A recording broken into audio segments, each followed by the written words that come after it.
Corey. Yo. Episode 99. What's up? This is the Movie Club. What's up? How you feeling? I'm feeling good. Got my long run in today. A long run in. Yeah. How long?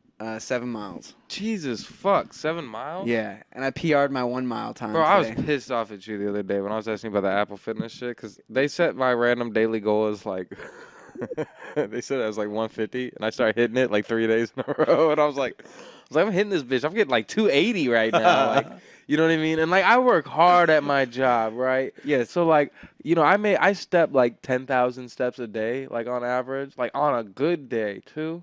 Uh-huh. And like that's not that much. You know what I mean? That's not that many calories in just walking, standing. Is it just on your phone though? Yeah. See, I feel like if you had the watch, you'd probably be getting like 400 or 500 off that amount of steps. Because I'm like, they don't know how much I be lifting. Yeah. They don't know all the shit I'm pushing around. You know what I mean? They don't know none of that. I'm burning And that's way how it gets more. The standing hours too. Yeah. I think so. Okay. But I'm sure at your job you're burning way more than your phone's giving you credit for.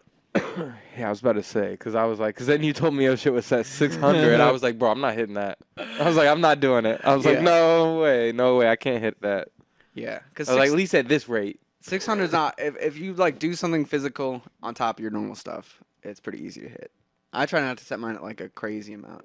I know some people that have theirs at like 800 or 900, and I just don't think that would stress me out.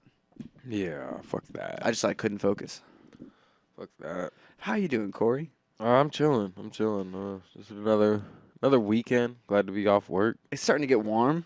It's After not quite there yet. Not quite there, but compared to how rainy and cold this week was. Yeah, it was great.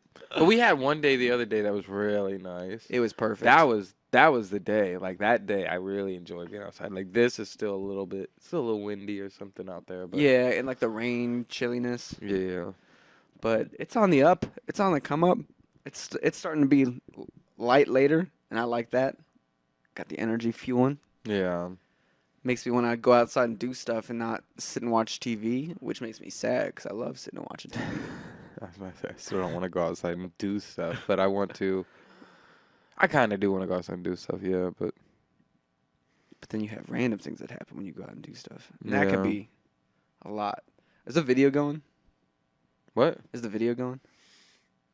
It should be. I feel like we just sat there for a long second, so I just want to make sure, you know. Yep.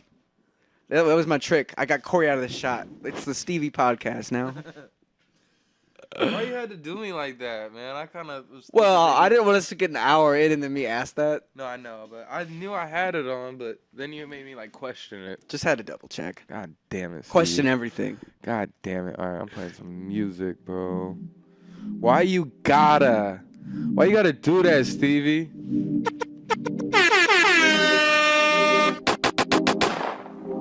Oh, shit. Here we go again. Give me a fucking break, buddy.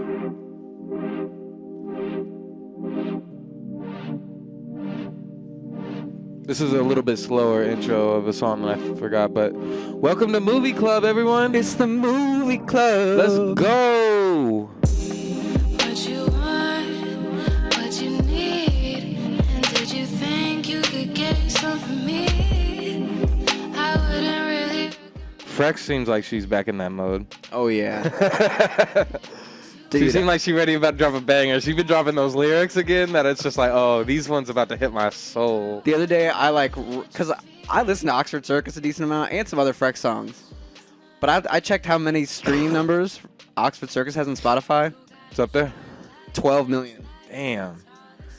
Like, I remember when that hit 1 million, I was like, damn, Frex made it. Now I'm like, oh my God. Like, yeah. Shout out Frex. She's sitting at almost 1 million monthly listeners. Yeah.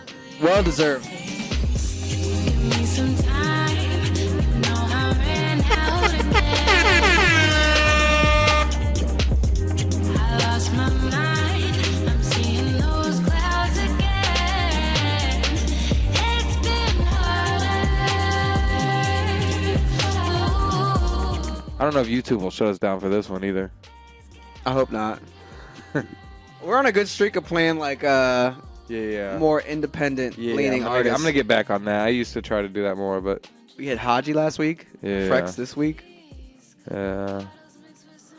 Yup.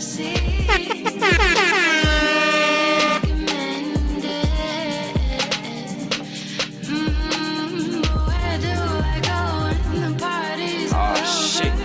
Here we go again.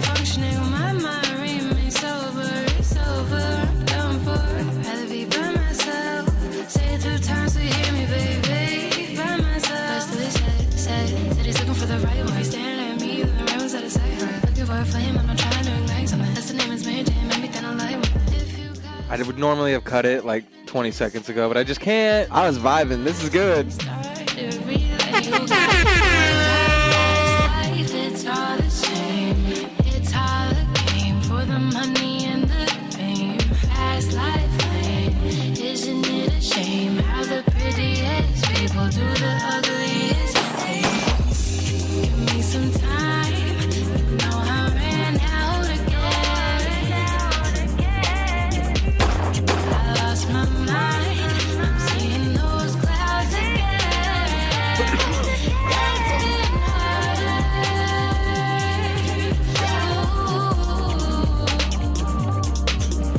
It's getting I was gonna say that is the beauty of the new setup. I feel like you got the sounds right at your disposal now. What do you mean by that? Let's go. Also, Did you see Drewski's internet moment last night? yep. Ah, man. Look at this. We can have multiple banks going and switch them up. So Oh, man, I could start being like Fred again and just start going crazy on the drum pad.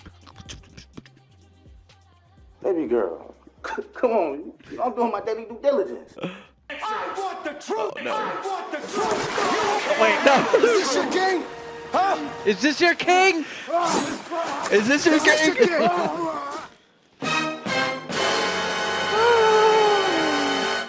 Disgusting. Disgusting. Yeah. All right. 99 episodes, Corey.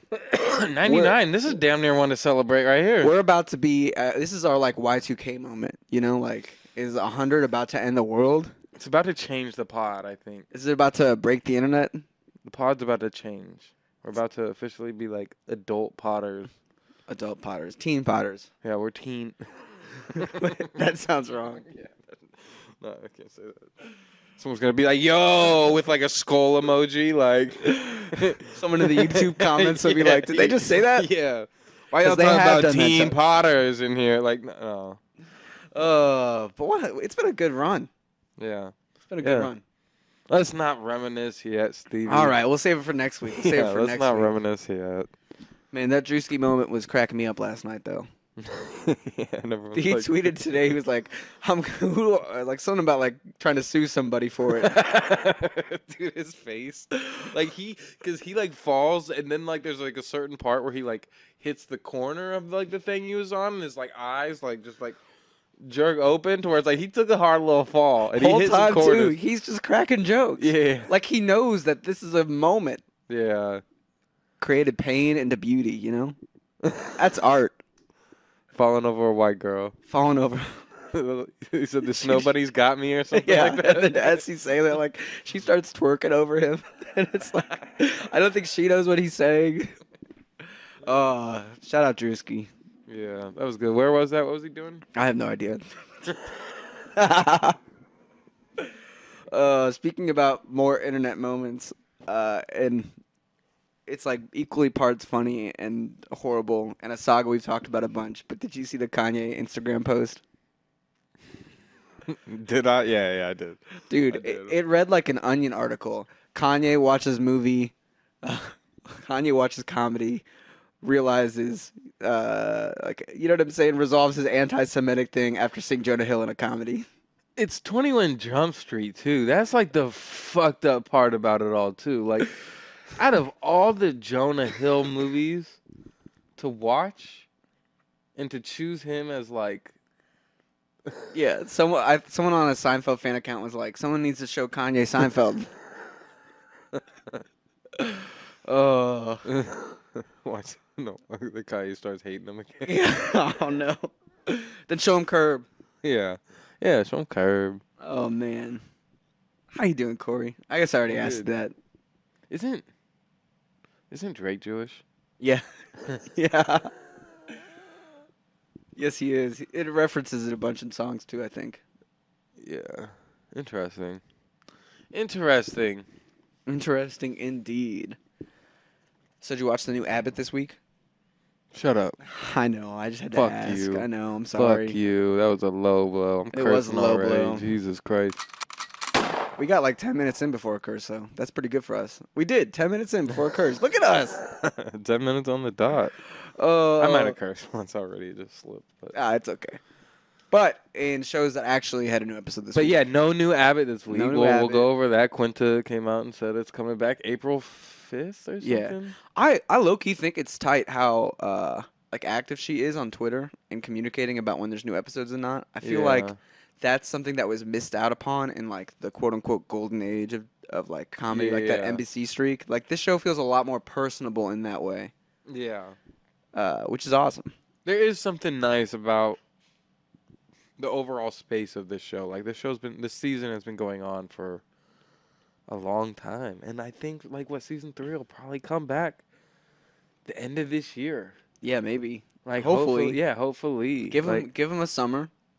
You know, just like summer break. just like teachers deserve their summer. Yeah. And come back in the fall, swinging it. I mean, I think they would be missing out on opportunities to not continue to play into like the seasons of the school year. Yeah. Like that's what this season's had compared to season Maybe one. these breaks have helped them be able to do that too. Yes. I don't know. You like know maybe how they to- get to live their life a little bit right now because I think they're done filming Yeah. for the moment. Yeah, so I don't know, but yeah, I hope that it comes back in like October again. Definitely. But yeah, we just got one more left. It's the last one. dun dun dun. I was gonna hit the button, but then I realized it's not that anymore. Yeah. But speaking of episodes that were actually new this week, and I hope we both watched.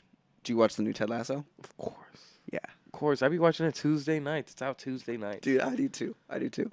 Yeah, I like watched it the first week on Tuesday, and I was like, sick. It's out the night before. It's like 9 o'clock, and I was like, it's already out. And I'm a super unfocused TV watcher usually, because usually I'm just like binging through stuff while making beats or just doing other things. Yeah, I know. I hate but- watching stuff with you for that. You be on your phone like I crazy. know. I'm sorry. No, I'm just kidding. But Ted Lasso, You into it? I'm sucked in, man. I love it. See, I will say I think that the first episode was a little underwhelming, which maybe we talked about. I don't remember what all we said about it. Yeah, it just felt like a lot of like, yo, here's the new plot. Yeah, you know, but I did appreciate, and yeah, we probably talked about all this. I hate to repeat myself, sorry. But, Go ahead. But we, but I'm happy that they're setting them up to be like complete underdogs, and that really helped with this episode as well Yes. too. You know what I mean? Of just like them searching, and they briefly talked about like looking for a new player on the first episode, which is very exciting if you think about it. At first, you're like, ooh. Like a new guy on the team, like that's kind of dope. And then this episode hit all the things, like all of the notes that I love about Ted Lasso. You had like an emotional conflict, some good humor, actual soccer gameplay, and like tension. You know what I mean? Like, will they get Zavo? Will they not? Yeah. Like you have that beef going. Yeah. Then you have like Roy being weird and angry about things. Yeah. Also, how the players were treating Trent. Yeah. So Roy and Trent got over that was that was in this one. Okay. But it was cool that, you know, at the end of the episode, you find out more about Roy's backstory and Yeah. Trent's backstory. Yeah. In like a way that like you kind of thought that you already knew everything about Roy, but it was Yeah. cool to hear him talk about more about Chelsea. Yeah. No, the Chelsea was really great too. And then, you know, me and Peyton, we were watching that, and season 1 just ended. We just finished season 1, and the end of that is him hurting himself, and everyone. And that's the first time you hear he's here, he's there, yeah, he's every fucking way. Yeah, it's the first time you hear that shit Yeah. on season 1, and I was just like, I had just seen that episode too, so like hearing that for the first time again, like, was dope. Like, thinking about that episode and just Yeah. the way he walks out as a coach and they're screaming that is so amazing. Yeah, like that. His legacy continues on even past Yeah. him playing. That like, because I feel like a lot of players that go on to be coaches probably don't have that kind of energy, and it was Yeah. cool to. And he liked it. Yeah, and I'm, you know, and I mean, soccer, you know, more has those chants, right? Like that's like a common thing in soccer, right? Yep. So it's like, I don't know how when soccer players turn into coaches, you know what I mean? But they might get their chance, you know what I mean? Like that might have happened in real life, you know what I mean? Like No, I'm where sure it's like it that does. just doesn't happen and it's like people might especially like the guys, they might like really love when like a player turns into, like a coach or some shit, you know what Yeah. I mean? But it's not like, I don't know. But it was nice. It was good to see them loving that, and it was cool to see a new big soccer player. Like we're really in the Premier League now, the big leagues. Yeah. Uh, It was honestly pretty shocking. Yeah. It was honestly I liked how they did that. I didn't expect them to land him, Spoiler alert, sorry. Should have said that, but they were gunning for this guy. It was Rupert gunning for him. It was this other team that kind of had him in the bag, right? Mm-hmm. Chelsea. Chelsea did it, but also then West Ham kind of did. For a Yeah, second West with- Ham was Rupert and Chelsea, but Chelsea was the one that kind of had him in the bag already. West Ham was trying to steal it from Chelsea. And then Rebecca comes through last minute and calls him a bitch. She calls him a bitch to his and then face. she says you eat too much asparagus, which is hilarious. Yeah, she runs up to him while he's pissing. Yeah, and asparagus pea like smells really distinct, and I was like, that's hilarious. And for some odd reason, he's like, she said Dude. you could choose to play with all these other like superstar teams, and no, you ain't got to do shit on that team. You Yep. know what they're gonna win regardless, but you know what I mean. You don't want to actually shine somewhere. Yeah, And that's a convincing argument, to be honest. And I love that she was like, she was like, did you sweet talk him? She's like, what's the opposite of that? yeah. Sour yell? She's like, yeah, kind of. That was nice. It was also great that they tied. Yeah. And I thought that was a great setup. I loved when, how he scored. That was hilarious. Just him getting hit in the face. I scored with my face. I scored with my face. I'm excited for the energy between Jamie and Zava. That is something that they kind of like if you notice it, you notice He says he's like, well, the fans are gonna be mad about this, and then it cuts to the fans and are like, Zava, Zava, Zava. But he's handling it better than he would have, I think, in earlier I seasons. know. I But love it's- Jamie this season especially too. Just let it flow like poopy. He goes and he goes in for the hug on Roy, and Roy's like, "Whoa, what? What are you doing?" He's like, "I was gonna give you a hug. It's called empathy, you old dirt." Oh, and I love that everyone was giving Roy shit. He was like, "You broke up with Keely. Like, why would you do that?"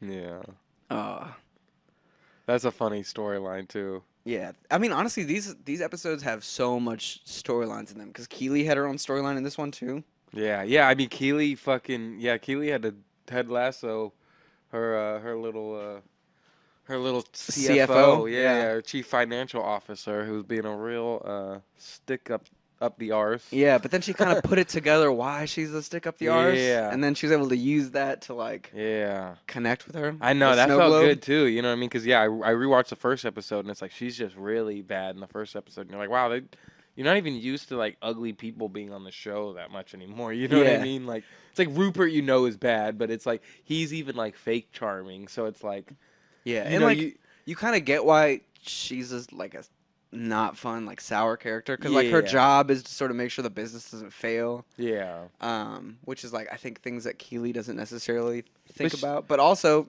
she was kind of rude to Keely's friend who had a great idea on set. yeah. But even before the friend too, there was just something about her that makes her like stick out like a sore thumb. Like just feel so like out of place in the world to me. I don't know, like. Yeah, which just makes it feel like a fun addition to the. Yeah, it made it feel like a good thing of like, oh, now we gotta dive into this. You know what I mean? Like this is a mess that has to be cleaned up in this world. Not mess, but you know what I mean? Like it's just something like this is too negative for the show. Like this has gotta Resolve somewhere. this has gotta lighten up at some point. like, Yeah. which is kind of nice. Like Dude, this is jumping around, but I loved at halftime where Jamie's about to like say his idea, and then he like stops because Trent walks in the room, and then he's like, "All right, you guys got to resolve this," and they go resolve it, and then Jamie just says like one sentence, and they're like, "Yeah, that's right." It's like, damn, this would have been over quick. yeah, But it was good that they resolved it. I also like Yeah. the Ted Lasso Hallmark rant. That was funny. He's like, "They suck, but they're amazing. They're not that good, but they actually are kind of good." They're nice to have with the sound off. But a good episode. I love when Ted picks up the book, the football book, and he's like trying to read it. Oh. Yeah, it really makes me, thinking about how the show started and stuff like that, and thinking about even you're talking about like the whole comedy group, like doing the stand-up bits, and like, because I think you said it was Beard being like the super football fan, you know what I mean, and Ted Lasso being like the dude that doesn't know anything about it. I'm like, they really do, and I think I'm noticing it, maybe just noticing it after hearing that more, but it is very like, like Beard knows everything. And Beard's the one that read the book on the plane on the first episode. Yep. But since then, it's like no matter what, Ted's like, what's this? And he's like, off bounds, or whatever. And he's like, he just is always like quickly on it, like with the actual, like, like what do you call it here? Yeah, he's almost like the, I don't want to call it like a translator, but like he takes Ted's energy and like forms it into soccer energy. Yeah. Which has been helpful. Which is always, it's always crazy when people are like, "Well, you should have a real gaffer," and it's like, come on. At this point, like he's proven himself, right? Like they're in the Premier League now. Yeah. Like people should take him at least a little seriously. Yeah, I mean they lost it and then made it back, so that's something right there. And I feel like didn't he come in the middle of the season too on the first one? Maybe. Maybe. I can't remember. But I'm excited to see where it's set up. Did you see what the next week's title is? No. It's I like, did, but I don't remember it. It's like 5, 3, 2, 1 or something like that. It's like a formation number, but like the 1 implies probably like one striker, which would be Zava. I also love when they were like, "We've heard a terrifying rumor," and they're like, "Oh, you heard that we're going to get Zava?" They're like, "We're getting Zava?" Yeah. What was the rumor there? They were Roy and Keeley. Oh, yeah. And they're like, it eventually develops into, "Why is Zava writing a book about Trent Grimm?" Yeah. Yeah, that whole... Yeah. But it's nice. It definitely is giving off final season vibes, which I appreciate. I saw an interview with them, and they won't say that, though. Yeah. They still won't say that. I'm sure they won't. I mean, maybe there'll be more. I don't know. I'm not. They were joking, like, because the other person was also like, all right, well, who could you? Because they wouldn't answer, like, if this is the final season or not, and they were like, gee, God, we haven't really thought about that yet, have we? Just like dumb shit like that, and but then they were talking about, someone brought up that there would be a spin-off show. There's not going to be. That makes sense. Because Beard is the only one that suggested anything. And he said, I think a Phoebe and a May buddy cop drama would be great. And I was like, that's like that. But then you really think about it, it's like, who could be a spin-off show in Ted Lasso? I don't think anyone. No. I love all the characters, but I can't see any spin-off show happening. Well, part of me... Keeley's the only one, honestly, if you really... Keeley'd be cool. But Keeley would have to be a total tone shift and, a completely different show, and... Yeah, it really depends on where the characters end up. Yeah. They have a new spinoff, and it's just Ted Lasso coaching I American want the movie, football. though. I want the movie. The movie would be cool. The more I think about it, and the more I reflect on like TV as a whole, I feel like 4 to 6 seasons is the sweet spot. And I would rather a show wrap itself up successfully than like tread into like Dexter or Game of Thrones territory. No, see, I want this show to end this season. Yeah, because I would rather be able to go back, like, take a year off, and then maybe one day you're like, oh, let me throw that on, and you just have 3 perfect seasons, and you're like, perfect. Yeah. I think 3 to 4 is the best. I think no matter what, you can't do 5 perfect seasons of any show. For sure. And especially you barely can do 4. I don't think anybody can do 4. You know honestly, what I mean? You're kind of lucky to get one amazing season. Yeah. Like Freaks and Geeks is like, it's only 1 season, but it's amazing and it's perfect. But I think like what would Freaks and Geeks have been like 3 seasons, and you probably would have had like a new cast and like worse. You know what I mean? I don't know. Yeah. It's just nice when everything comes together. It's lightning in a bottle. It's captured and it's made. Yeah. Which I think that's why I also think that the next show we're going to talk about is really amazing, because I hope that it's just 1 season, and I hope I wish you were further in it. Yellow Jackets? No. Sorry. Did you watch the premiere? Fuck no. I watched the premiere. It's lit. That show ended so badly. No, I think it's set up for a cool season 2. I watched the premiere. It was good. It was a good premiere. No. It's cool. I promise. What's good about it before we talk about the other? I the think real, like the where real Yellow Jackets. where like the Yellow Jackets are in present day got way more interesting, and also there's like something weird going on with the past. Like it's starting to get a little bit like more, Well, of course, but they not. just froze the chick and then just ended the season. Yeah, she's still in this season, like acting wise. She's the only one that was dope. She's still here, but different. Flashbacks, ghosts. Maybe, maybe not. I'm not watching it. I still just want to know, like, because they have to go through messed up things. And the other thing that got me hooked on is the Scream 6 and 5. That girl's in it. The one that in 5 is, like, sitting on the couch that almost gets killed. And the one in this one that's, like, the one that always explains the meta stuff. Oh yeah. She's in. Yeah, Mindy. I think she's the one in the Yellow Jackets. And that's always fun to see. I her. need to rewatch 5, Yeah. but we're not there yet. But yeah, I don't know if I'm gonna watch Yellow Jackets. I really didn't like that. That's fine. That's fine. I am. I'm going to watch it. And Well, you but guys should maybe watch it too. I will watch it because maybe I can. Because I hope maybe I am already signed in on your Showtime on my TV. But No, if you just hit me up, I'll log you that's back what I'm in. saying. I'll watch the first episode of Yellow Jackets as an excuse to get your Showtime. Yeah. Or just wait a few weeks, you know? Okay.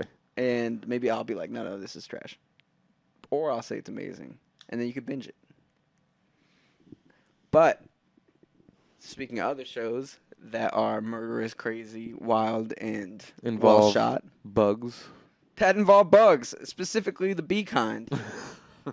That's why I said the real Yellow Jackets swarm. Dude, Swarm is nuts.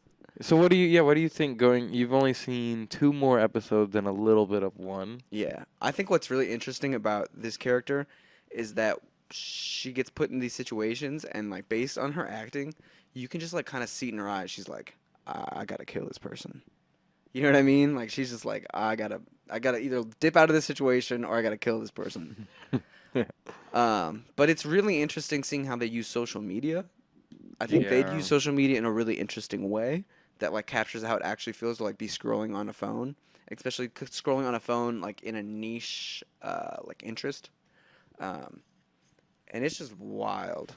Yeah, that's a good point because a lot of people haven't utilized phones and the internet like how they're actually used. Yeah, because like it's interesting because like the profiles feel very authentic. Yeah. Oh yeah. And like I don't know, The Twitter, the tweets. You know what I mean? Like yeah, you just see. I feel like it's also a topic that people don't want to talk about on the internet for the same reason that the show is like hinting at.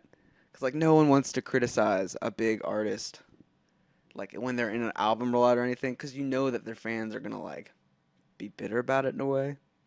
I don't know. I've had like a Swiftie attack me before, and during Reputation era when I didn't think I'm kind of a Swiftie. What did you say about Taylor Swift? I just said it was like her worst album or something like You that. tweeted? Yeah, and like someone that followed me like went on this huge rampage on me, like sent me 3 tweets in response, and then ended up blocking me. But like, so like now I don't want to like talk about any artist like that, and it wasn't even that bad. Like I like Taylor Swift. I guess it's just Swifties, but Swifties, but like Swifties swarm. the They Swifties got swarm. you. But like I feel like that way Mess about with the queen bee, you get stung, Stevie. I feel like that about Beyonce sometimes too. Where like there's some fair critiques on Beyonce. Yeah.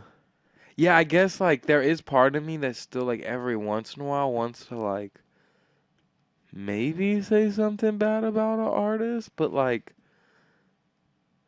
it genuinely is only like probably someone that like it's like probably more popular to be hating on them at the time, like a Logic doing the Ice Cube cover. Yeah. You know, like yeah, it's like that's easy, something easy money hate. Yeah, that's something that would like that's something that I probably actually maybe like quote tweeted and typed out some shit and then been like, you know what I'm just, but even then I'm like, you know what, I'm not gonna say this. Not thinking like anyone's gonna attack me, but just being like, what's the point of bad mouthing an artist on the internet? Yeah. Also, I think it's like, you know, not like I also think it's just funny when like people get big and then like you know, it's like Easy they're to like hate best on. friends with like J. Cole, and then they pull up a tweet where there was like, them being like at a Lil Pump concert saying "fuck J. Cole." You know Yeah, what I mean? Like exactly. it's like, like, But I've changed. yeah, it's like, oh, like That I is think that's funny. pretty funny. Like what there was a chick that like got signed to Yo Gotti like a few months ago, and then the internet tried to like cancel her like when they announced her label signing with Yo Gotti, That's with hilarious. all these tweets about Yo Gotti. That's hilarious. And like like Yo Gotti was like aware of him, or I don't know, like it was already like like known and like past. But Yeah, but of that was course. just funny that the internet like unearthed it all and tried We've to got to like, stop this. yeah, it was like fuck her label deal. We're ending this shit. Like why are you signing her, Yo Gotti? Yeah, Like, dude, it's hilarious when she's like killing somebody or about to, or like interacting. She's like, "Who's your favorite artist?" yeah. And like the names they come up with are funny, and then she'll always be like, "They only have one Grammy." Yeah. She's got 26. Yeah. Like that's her like go-to metric, which is hilarious. Yeah. Oh man. Yeah, but the show, like, you really it's almost hard to talk about it because it is really like there are some subtle changes through the ending half. Like the second half is like Different. yeah, I mean without changing much, it's like subtly different, Yeah. and there are like some other things and Well, it's kind of been interesting to see her learn on like what to do and what not to do, but also she makes mistakes a bunch. yeah. Like when they're in Tennessee, Memphis maybe, and she's with the strippers, Mhm. and they're at the guy who towed their car, but she knows that's her target. That's her target. And so she yeah. goes back in, and like she fucked up, like she Yeah. messed up the kill. But then the strippers come to like get And her then- because they're thinking like, oh, she's been a while, we should go check on her. And Yeah, one of them and then just- he's attacking her, Yeah. and then they fucking kill him. Oh, and then she leaves them. yeah. And then they're all freaking out, like, they're thinking they all just, as a group, just killed somebody, when realistically, she just tried to murder him. Yeah. And then, yeah, she just dips out on him. Yeah, I can't wait for you to keep watching. Like, I'm surprised you didn't just, God damn it, Stevie, why didn't you just finish That it? way we could talk about it next week too. That's To the be beauty of it. continued. To be continued. But just like the way it's shot and how beautiful it looks, while also being so violent and like nerve-wracking in that Yeah. way, and like the amount that it's able to like comment on, because it's not just commenting on like the celebrityness. There's like other layers too. It feels very Atlanta in that way, where like they're like packing in these like little moments that maybe only last like 2 or 3 minutes, but like have like big impact or like big commentary on the world. Yeah. It's cool. It's cool. And she's just such a unique main character, where she's like not traditionally charismatic, but you're still like glued to her because she's so untraditionally charismatic. Yeah, it is very weird. Like, yeah, there is something about it. It's like you can't even I can't even say that I like her or love her, but yeah. like But I know she's unique. but yet she might be one of my favorite characters in a TV show. Like Yeah. maybe not. I don't know. I mean, that's a big statement, but like No, I mean she's definitely one of the most standout characters. I'm saying it, and just wait. I can't wait till next week. I hope you better finish it this week. I'll finish it. I'll Okay. finish it. You have to. If I don't finish it this Well, week for next the week is 100. Yeah. I'll finish it by the next time there's a TV Yeah. club. But what if you should maybe finish it by 100 because maybe they've all seen it. We'll see. We'll see. That's right. You heard it here first. There will be other people on the 100th episode. Who will they be? You'll have to tune in. Dun, dun, dun, Hyping it up. Hyping it up. Let's go. This isn't a TV show, but now that we've sat on it a few seconds, I think you've seen it twice. What did you think of Scream 6? Scream 6. Still great. Yeah. Still great. And I was even kind of worried about going the second time. Like, I really wanted you to see it. And that's why I was like, all right, I'm just going to, like, commit to going again. But I was even thinking, like, the first time I saw it, I thought it was a little long. I enjoyed it so much. But I was like, okay, this could be a little shorter and I might be happier. But the second time I didn't feel that way, which Yeah. I thought it was gonna be worse the second time, like just knowing everything. Yeah. But no, almost like the second time made me even like kind of like appreciate some of the bad shit a little bit more. I feel that. And I'm not like a Scream fan. I went back and watched Scream 1. I didn't like that shit. What? Yeah, I didn't like I that like shit. Scream I 1. didn't like that. See, I've watched But them in I order. know Scream 1 so well. Well, of course. That is so hard to like even like think of it as anything new or like fun. I don't know. You know, it's Yeah. just one of those ones that's just not like Well, it's so interesting because I hadn't really seen any of the Scream movies until like this last Halloween era, and like that, I'd been watching so many other horror Okay. movies that like when I watched Scream, I was like, this is so different. I've probably seen Scream like 50 times on TNT. That's you fair, know what that's I fair. mean? I had never, so I was like, this is so weird. Like they're like commenting on Yeah. scary movies while being a scary movie. Have you ever seen Scary Movie? Yeah, yeah. I was gonna say Scary Movie. I think also really fucks up Scream for me. Like, No, I get that. I get that. cause like it's so hard to take Scream seriously when like Scream is kind of like meta in its own Yeah. way, And I thought, and then Scary Movie took that like way further. I like that they kind of diss Scary Movie a little bit in this one too. Yeah. In the intro, Well, I think she's they're like, just I like, themselves. I like scary movies, and she's like, not that one though. They were dissing themselves. Yeah, and that's part of the why I love Scream. Is Yeah. like they're able to like, and this one did a really good job of it, of like commenting on like the obvious parts about the Scream saga, but like also using their comments on the Scream saga to like divert your attention and like keep you guessing.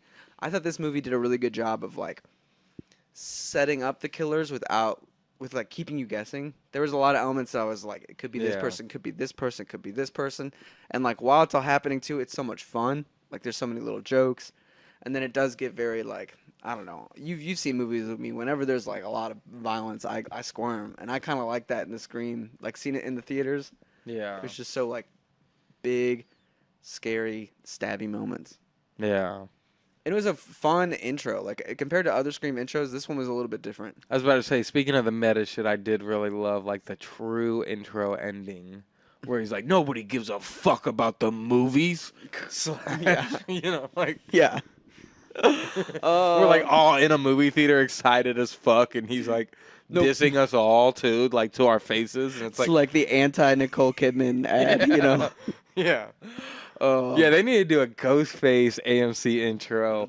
That'd be a dope special, like Halloween edition one for all the scary movies. That'd be like, sick. You just have Ghostface in the theater. just doing the voiceover. He's eating popcorn, and then like there's like someone next to him, and he's just like, It's like Nicole Kidman's still there, but like Ghostface like pops up and starts stabbing her after doing the voiceover. "Yo, that would make the Nicole Kidman one so dope if they Oh. like did collabs like that with other franchises." Like, That'd be sick. It would be better than. It was kind of weird that they did the, like Tom Cruise styled like, thanks for coming out to the movies, guys. We really liked seeing you. And it's like, okay, yeah, like well, I think that they did that with the fifth one because the fifth one was during COVID for real, that real. makes sense. So, they So just maybe they continued. just kind of were like, you know what? Let's just record it. You Yeah. know, like. And I think this one really utilized Jenna Ortega in a way that the last one didn't. And she has a lot of star power, and Yeah. she works really well with the other lead. And I didn't realize that she was in The Heights. That's where I knew her from. Mm. But they're both great leads. Yeah. And I thought there's like a cool play on like the history of Scream in this one, and the history of Ghostface Yeah. that made it interesting. Plus, they brought back people from like pretty much every era, which is cool. You know that one kid, you know, the I guess spoiler alert too, if we we probably already spoiled some shit too, but there is the kid in it that is revealed to be one of the ghost faces. The nice kid. He's Avatar. Really? Yeah, he's in all the avatars. Oh. Whoa. Wait, is he I like don't the know one who that's he is. He's like young, right? Like he's gotta be. I think I kind of know who he is. He's gotta be like really young in it. But he's in all the avatars. Whoa, like 1 and 2. They're talking about James Cameron Avatar, right? Yeah. Whoa.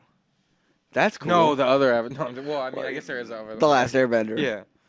No, yeah, he's in all the avatars. Like he's in like 4 or 5 and so, you know what I mean? Like That's cool. I guess this is kind of like his first Not first, but Yeah, and he was the replacement kid in Endgame. But because I'm like, I know this kid because I know I've seen this kid and been like, is this fucking Evan Peters' little brother? Like, and he does look like Evan Peters now that you say that. yeah, I can't unsee that now. yeah, Damn. But I thought it was a good cast. yeah. They like all balance each other out really well. Yeah, no, like I said, I didn't like 5, you know, and I knew some of these characters. I don't remember 5. I'm really excited to see it again now, just because I fell in love with the characters in this movie. Yeah. You know, yeah, the core 4 is truly great. You know, even though one dude got stabbed up like 50 times in the chest and survived, like I'm so happy he survived. But yeah, like, he's the new what's his name? I forgot the other guy's name. Dewey. He's the new Dewey. Dewey. Where Dewey gets stabbed a bunch. And yeah, it just never dies. never dies. Oh man. Yeah, even though that happened, like, you know, he's like, I don't know, I really like him. He's like the cheesy, you know, he's the one everyone's making fun of, like, the core 4, you know, or not core 5, but like, Yeah. you know, he's like, we're the core 4, and everyone's just fucking hating on him, but And he was like, "That you're a whole snack, bro." yeah. He was so nice to his roommate. Yeah. Yeah, he Oh. was just a good dude, good energy, and I also like 5 is cool because it has the guy from The Boys in it. I think he's cool. yeah, I like him. yeah, Yeah. the ghost face. Haha. Oh, but what an iconic, like, I think compared to like a lot of horror icons, like Ghostface is really interesting because it looks the same in every movie versus like, And it is like one entity while being a different person every time, but it's like referred to as like the same person. yeah, it's almost like they're possessed by like that desire to be. Yeah, that's interesting. It's very unrealistic, but very like interesting too, and like how it works. Like, yeah, I Ghost. hope they do one more. Yeah, I'm calling it here right now. I'm guessing they'll do L.A. But who knows? It'd be cool if they did the original. what if they play and like make Jenna Ortega like go to Hollywood and become like famous and like start popping That's what off? I'm That'd be saying. kind of interesting too. If they like play into her real life character and maybe even like somehow find a way about making her like play like a Wednesday type character or some shit. Like even go that far. Like That would be hilarious, yeah. dude. That would be. And so have her good. dealing with fame, but also like being like, you know, Because there's a lot you could do in LA. Because it could be a little bit more spacious than in New York, but also it has the city vibes too, depending on where you at in it. maybe that could play off of, you know, how she sits down and her sister had that. She's like, no one knows what you're dealing with too. But maybe that could kind of like bring them together too. If her sister's famous for being like the quote unquote Ghostface killer, you know what I mean? And then like she's famous just for being a famous person and being associated with the killer. I would low key love it if it was like those two plus the original Scream Girl, and like the sort of tension was it's probably one of those 3 is the ghost face, but like you can't figure out which one it is. Like that would be nice. Like they're not buddies like those two, you know, like the original and Yeah. the new pair. They like are And there could paranoid be some about each kind other. of like, even with the sisters, putting some distance between them too, That'd be where tight it's like, too. you know, she went off and, you know, they finally were living their own life, but a little bit of like mystery between them two could really play it off well. And Yeah, they've got a lot set up, and I would love to see them nail the landing, stick the landing. yeah, They've got a lot of massive talent. yeah, yeah, they revived it. They revived a fucking weird ass franchise, man. Yeah. Like low key, if you think about it. Yeah, they had like an unbearable weight to deal with, and they really pulled it off. Yeah, it's crazy thinking about it. I was just even like, what was it? Like the song, you said what? What was it? Nothing. No. I wanna not ignore that and move on. What was that? No, I know I'm gonna just Keep going. What was it? Tell me. Well, first I said massive talent, Oh. and then I said unbearable weight. Oh. I didn't even notice. Oh, Oh, now I lost what I was you're just saying something about music. Oh, I was just all right, yeah, it's a small, then we'll find a way back to that segue. But I was listening to it came on the radio in my work truck the other day, but it was Evanescence Bring Me to Life.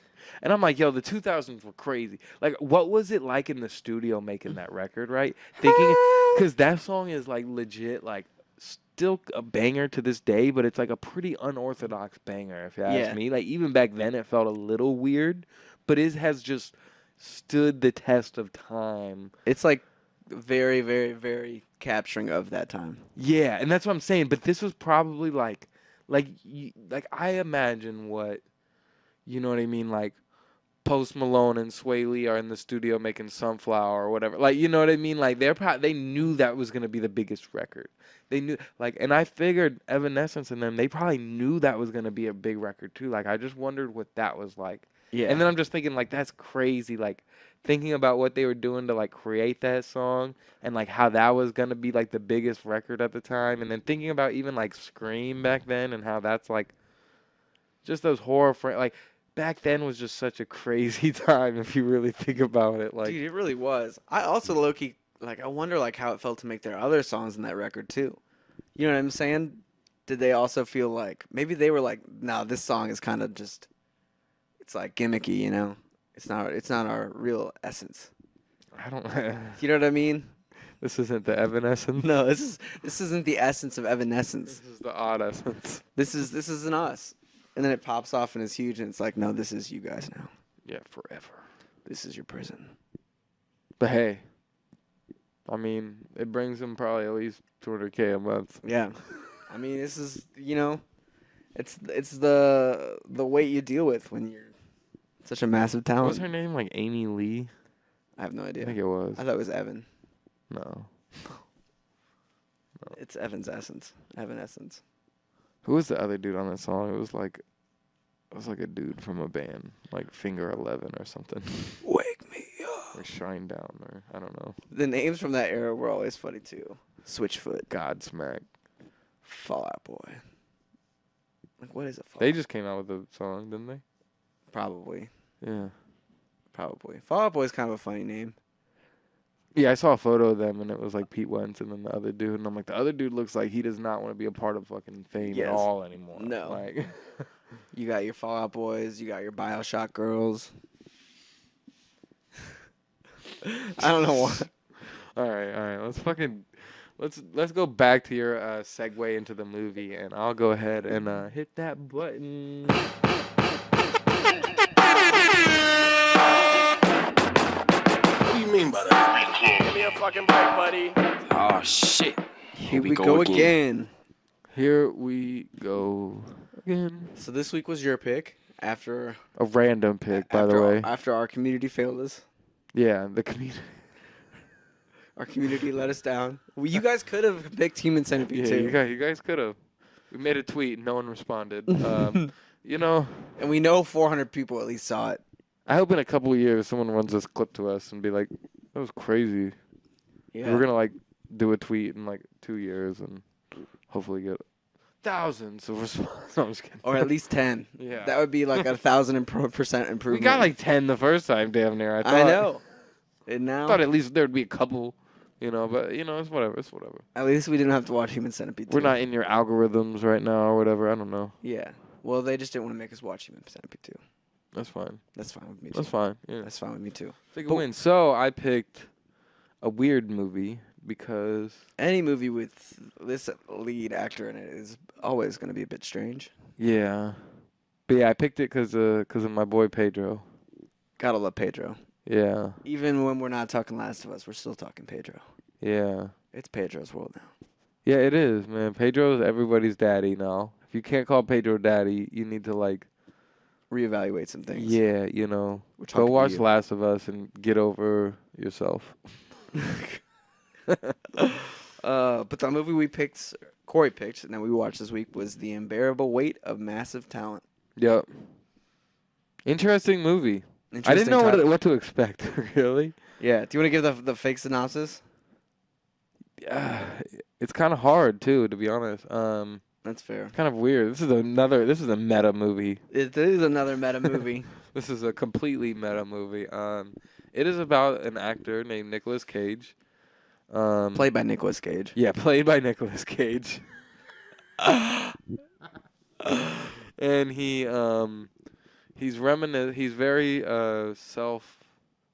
I can't even think of the right word. He's a narcissist completely. Kind of self-deprecating. Yeah, a little self-deprecating, and he's trying to get some role, and he doesn't really land it, and he's kind of going through some crisis, and he's low on money, and he ends up taking a job to do some birthday party or something. Something like that. Yeah, and ends up and then gets caught up in the middle of something that turns out to be a girl kidnapped from, by a drug dealer, from Yeah. a drug dealer. I don't know. And the CIA gets a hold of him. Tiffany Haddish is in the CIA and gets a hold of him and then makes him do some undercover work.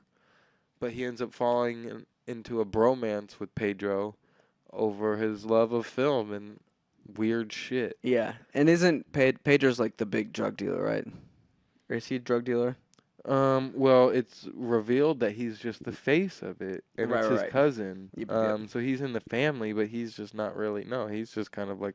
But you think he is for a while, right? Yeah, you think he is the whole time, and he's and yeah, And then they start to make a movie? yeah. They start working on a movie, and then that ends up like being like his like cover in with the CIA, and Yeah. but they end up they just they had too much fun and. Their bromance prevails, and they save each other ultimately, and the little girls. Yeah. And his family gets brought out there, and his little girl gets kidnapped, and then he becomes a good dad. And then hero. you find out this whole thing is just a movie. It was made into a movie. Yep. Oh, man. The meta-ness never ends. Yeah. I really love the chemistry between Pedro and Nicolas Cage. Yeah. I feel like not a lot of people would roll with the unique qualities of Nicolas Cage's personality and acting in the way that Pedro does. And like Pedro's like bubbliness and charismaticness is like a really good foil to like the off-puttingness of Nicolas Cage. So like that right there is already great chemistry. But also like Nicolas Cage thrives in very meta roles, I feel like Adaptation. I haven't seen that. That's like the one where he's like playing Charlie Kaufman, who like is like having writer's block about trying to do this adaptation. So like instead of writing about the adaptation, he writes about himself writing the adaptation of it. And Nicolas Cage plays him and his made-up brother. But I thought he did a really good job of. Yeah, you told me that about Adaptation before. I think so. About it. But it was just such a, because like the setup's kind of heartbreaking in a way. Like he can't relate to his daughter. Like life's moving past him. Yeah. He wants to be an artist. He's not making the money. Yeah. I guess he just seems so weird to me in this movie. Like Nicolas Cage seems like so weird to me, and after Seth Rogen's story about him, I really don't know if I like him much anymore. That's fair. That's to fair. be real, like I don't know. He seems kind of, and then this movie almost makes everything about Nicolas Cage seem even truer. You know what I mean? Like I almost liked it better thinking that it was some weird coincidence that he was just this weird. Now it's like, oh, now we just know he's this weird. Like, is this his actual like who wrote this too? Like who made this? Was it him? If anything, I leave it like being more confused about Nicolas Cage in a way. True. Like I know more about him, and I'm like, wait, like Who wrote this movie? That's a good question. Dude, the scene when him and Pedro are just bonding, and they're like, "What's your favorite 3 movies?" The last one, he's like Paddington 2, and they watch it and they just bawl. I haven't seen Paddington 2, but Paddington 1 is amazing. The ending of the movie with Paddington 2 too, like Yeah. watching it with his daughter, that was like a good little payoff. Yeah, it was. Who wrote this one? Director Tom something. Tom Gormican. Same dude who Interesting. directed, and then I wonder what else this guy's done. just a ton of Nicolas Cage movies. No, I'm just kidding. Not a lot. Yeah. Strong. That awkward moment I think I've seen, but I can't remember it. Zac Efron, Miles Teller, and Michael B. Jordan. What is this about them all in like a pregnancy waiting room or something? I don't know. I didn't know they were all 3 in a movie together. Weird. We got Maverick and Creed in a movie with Troy from High School Musical. With fucking what was the serial killer he played? Oh, Ted Bundy. Ted Bundy. Ted Bundy. Ted Bundy, Creed, and Maverick are hanging all out. in a room and together. Oh man.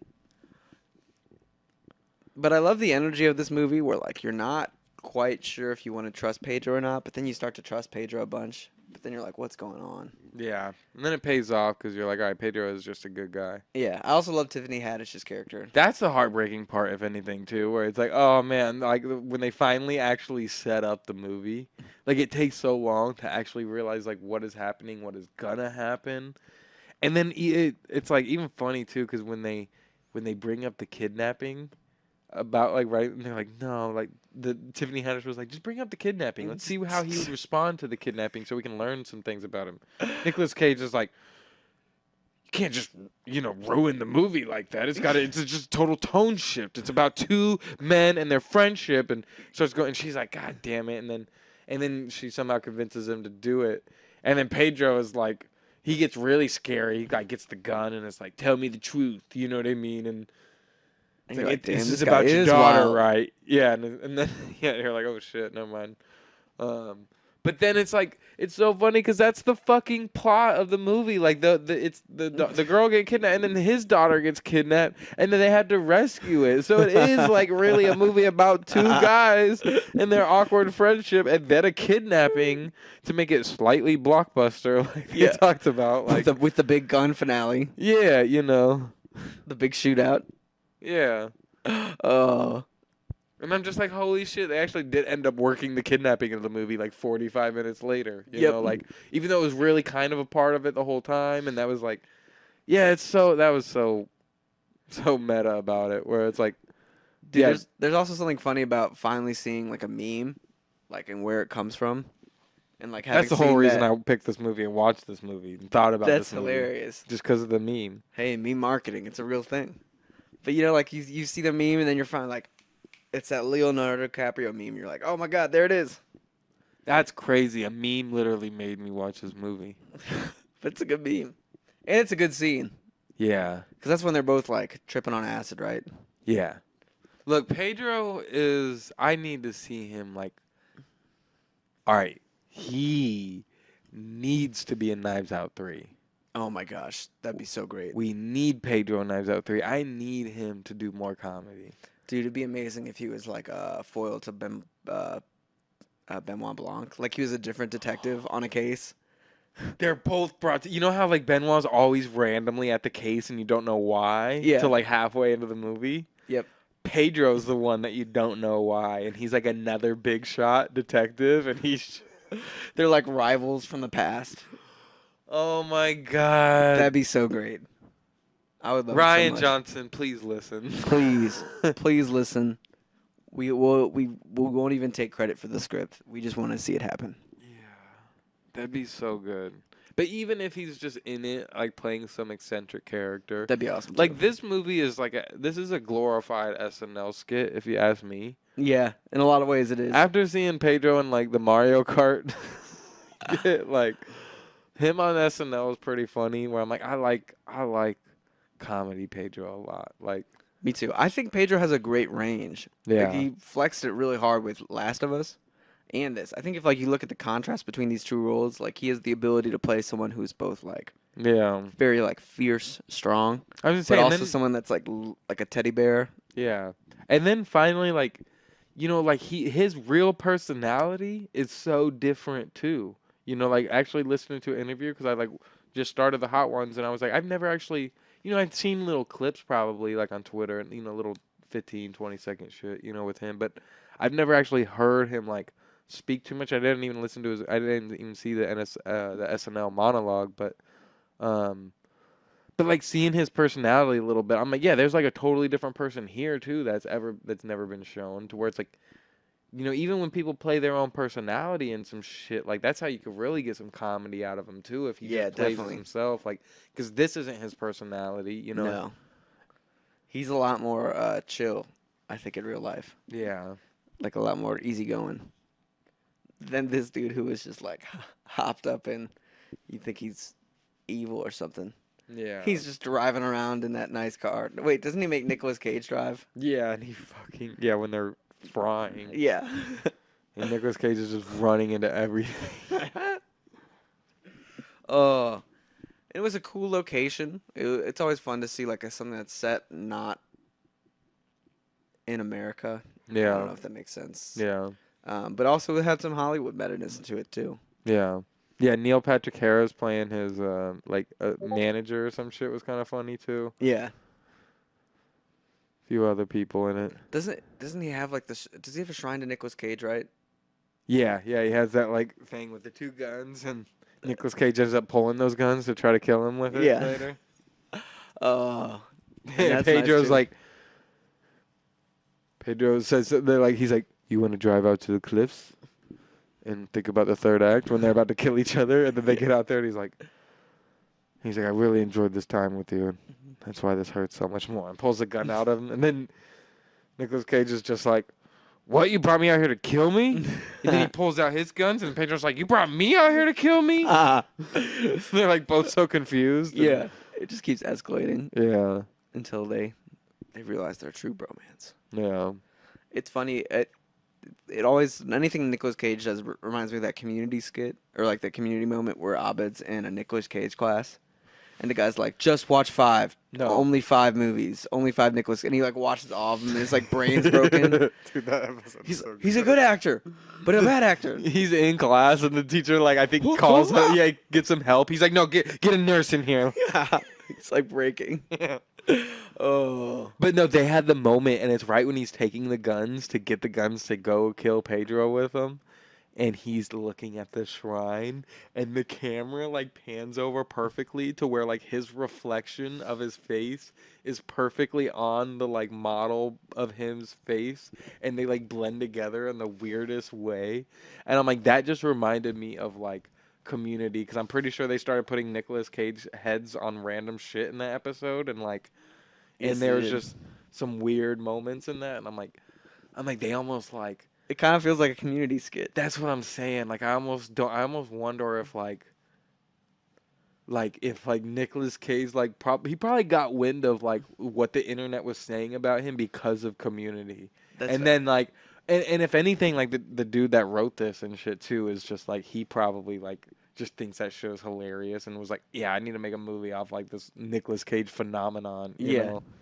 No, for sure. Because, I mean, honestly... I think Community pointed it out. Oh, definitely. Well, and, like, the weird thing is, like, he's... You know, like, there's a lot of actors who have done the amount of roles that he's done, and they'll just be like, oh, he's a goated classic actor. But, like, Nicolas Cage has been in just as many, like, quality or, like, classic movies as the next A-lister, but, like, he's... Like, acting quality is still constantly up for debate. You know what I'm saying? Like, is he a good actor? Is he not a good actor? Because he's been in so many great roles and like so many like, but like he has the range to do like a National Treasure, but also has the range to do what's that one Coen Brother movies we watched? Raising Arizona. Yeah, like something like that where he's a little bit more unhinged. Yeah. See, I think the reason. I mean, like, I don't think Nicolas Cage has one true, undeniable movie. And I think that sets some people apart. That's true. I think Adaptation might be his. But, I don't know. Like, I mean, I'll watch it. I'm pulling up his. I'll watch it. I just think, it's like me, I like Con Air, right? But I have that's like a nostalgia thing for me. You know what I mean? Like Raising Arizona is like nostalgia for me, and a lot of people love Raising Arizona. Like that's a classic movie. Yes.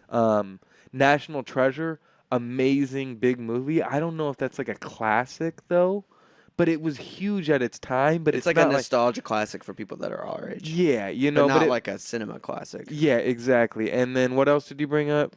I don't know if Adaptation is like it's like that might be like more of a cult classic in a sense. It might have won an Oscar for best screenplay. Okay. Kick-Ass. I'm pulling up other things. Pig was really good, but Pig is specific. Gone in 60 Seconds is not like a classic, but all these are iconic. You know what I mean? Like in their own ways. Ghost Rider. You're right. I mean, like he's in Into the Spider-Verse, but not the main character. Yeah. And not really voice acting. Not that voice acting isn't acting, just it's not. I feel like there's just always, how I talk about like music being like poker. I feel like he always has like some kind of card missing in his movies, and not him. Damn. You know what I mean? Maybe he's like the goat of like B movies. That's what I'm saying. Like, yeah. I think that's the best way to look and at it. he's been in some A movies, but there's always like something that can kind of bring them down. Raising Arizona was like the first Coen Brothers movie, so that's like their like bottle rocket. Yeah. Everyone knows Coen Brothers, but not everyone has seen like that first one, you know, and just a bunch of other ones to where I feel like that'll always make it like questionable, but he is no doubt like probably one of the most iconic actors, like because of all this shit too. Yeah. You know what I mean? And Knowing, he's in Knowing. Do you remember that movie? no. That's probably a good point. It's like he knows the future. I'm pretty sure that's what it is. Lord of War is honestly like that's one of those ones that it's like I feel like no matter what, everybody probably has one Nicolas Cage movie that no matter what they're like, because Lord of War is my undeniable one. Like that is undeniably just a fucking good ass movie. Like, That's how I feel about Pig. I think Pig's my undeniable one. okay, and Kick-Ass is great too, but that one it's like all right, that is like a niche superhero kind of movie. You know what I Yeah. mean? That's not even like a Marvel or DC. Like Pig is like John Wick, except it takes place in like Portland or Seattle, and it's does he lose his pig? yeah. That's the movie. He has a truffle pig. I think I'm gonna try John Wick again. Yeah, I think I I'm just gotta gonna try. skip 20 minutes. I think I gotta try John Wick again just for 4. 4 looks so sick. Yeah, I've been seeing. Did you see that clip of the stunt double just getting thrown down the escalators? Yes. That look rough.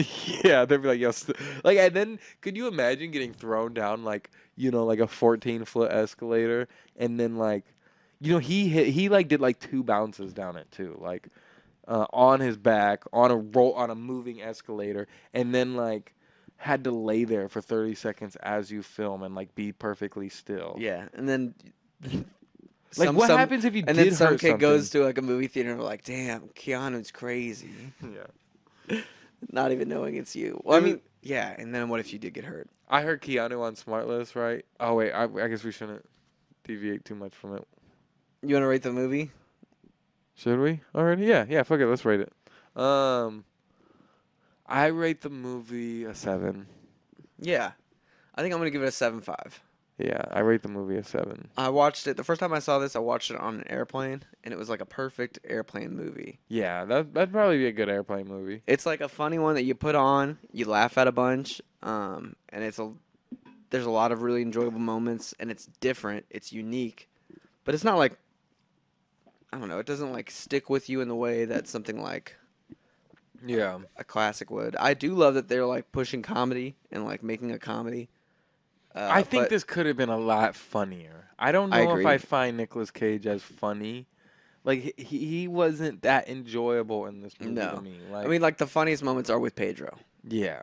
and like when him and Pedro are bonding and Yeah. writing their movie, and like Pedro's becoming friends. not in this movie. This movie's probably pretty bad. Yeah, yeah, or like if Pedro was a different actor, I don't think it would have worked as well. That's what I'm saying. Yeah. Yeah, like if someone else does it, like it'd be hard to like make that work well, like and Agreed. be interesting. And then even just the timing of it too, like right now, like with Pedro being who he is right now, that makes it like that made it work really well, you know. Yeah, I feel like this movie's due for a resurgence in popularity, but I guess it is kind of getting the meme treatment in that way. Yeah. I mean, yeah. It is like maybe Pedro's longest or like biggest movie role. Yeah. It's kind of interesting because Pedro's not in a lot, yeah. but like But he's also in a lot too, because there's people have been pulling up like old clips of shit of him and stuff. And I'm he's just done like a lot of TV acting, yeah. and it's cool to see him finally have his moment. And I wonder hope- what if he ends up in the Community movie? I would be so here for it. That'd be dope. He's like I wonder if he has, like, he's a like the new connection with- Spanish teacher. Yeah, I wonder if he has a connection with them somehow. He does. Like if that's why he was brought into that screenplay. reading. I forgot what the connection is. It might be like John Favreau with Donald Glover, and that's the connection. Donald Glover brought in Pedro. He helped bring in Pedro for He that. could have. You know what I That's mean? so funny. I'm trying to think of why he got brought in for that. Yeah. Like, what's the connection there? Yeah, I don't know. I don't know if Dan Harmon has anything to do with Mandalorian. I don't think so. No. But it was cool to see him in that community read for sure. Yeah, that was dope. He fits in, and he's so funny when he like laughs and can't stop laughing. Yeah, that's why I want to see someone like Dan like write for Pedro now too. You know what I mean? Just because I'm like, I do think that dude might be like, you know, Community. Just the writing of Community is so Specific and fits for Pedro. yeah, and it's just so like it's so top notch. You It'd know be what funny I if mean? he Like, comes in to be like the new Spanish teacher. yeah, yeah, that would be interesting. But back to stunts. Something I keep thinking about is like, why isn't there a stunt Oscar category? You know what I mean? Keanu. Okay, what I was gonna say too is Keanu Reeves was on Smart List, and Sean Hayes asked him, you know, he's like, so you're doing all your stunts, and he's like, I don't do stunts. He's like, I do action. But he said it a little less corny than that, you know. But Yeah. Yeah. and then even Sean was like, all right, like, what's your favorite action movies? And he's like, well, define an action movie. He's like, you know, and then it, like got into a point where he's like, Chitty Chitty Bang Bang kind of has action in it, you know. True. And he's like, I'm not talking about people moving on camera. I just thought it was- Superbad has some action in it. Yeah, that's what I'm saying. I mean, but it's also true. It's like, yeah, a lot of movies have action in it, Yeah. but it's like to where action movie is kind of like a dead phrase in a sense. Yeah, but that's I think also why the John Wick movies are so exciting to a lot of people. True. Is because like their Yeah. focus is like on action. It's like on making these moments that are just like wild, exhilarating. Yeah. Versus like other movies that might have action, but like there's an emotional core. And the Marvel movies are the new action movies, and there are still the random. And like the Yeah. fast movies. Yeah. Oh yeah. And you know, like, cause like that's like what why Indiana Jones worked really well is cause like that was the focus. It was like Spielberg just like in there making like action True. moments. And I think that's why people get pumped up about the John Wick movies is cause they're just packed with Yeah. crazy scenes. But Yeah. also, I don't know. That's maybe also why I don't get immediately drawn into them. Yeah. I wish people did like cool shit with them. I wish there was heist movies still. That one show, that Netflix show with what's his name? Gus from Breaking Bad. Did you ever watch it? Kaleidoscope? Yeah. No, I forgot about it. Damn. That one brought back the heist shit. Like to where it's like, man, I really want like a good heist movie again. Like Yeah. I like heist a movies. good heist action movie too. Maybe like a little, you know, I feel little like heist and fighting. I feel like the way they have to pull off heist movies now is to like make them set in the 70s or like make them set in like the 60s. No, because I mean, just really nailing technology is like some of the coolest part about it. Yeah, too. but even also- but you can nail technology back then too. Yeah, just I think like, part of the issue now is like tech is so high tech that like pulling off a stunt seems so crazy. Like you have to like do some crazy loop. You know what I mean? There's like a suspension of disbelief just from our level of like surveillance and how cell phones and I don't know. Maybe if they pull it off right, it'd be cool. But I think well, that's what I think. I think like the true writing is like being able to like ride around that, and I think Yeah. it is harder. You know what I mean? I think most the Mission people do it Impossible bad. movies kind of pull it off. 'Cause, Yeah. like, they're kind of heisty. Yeah.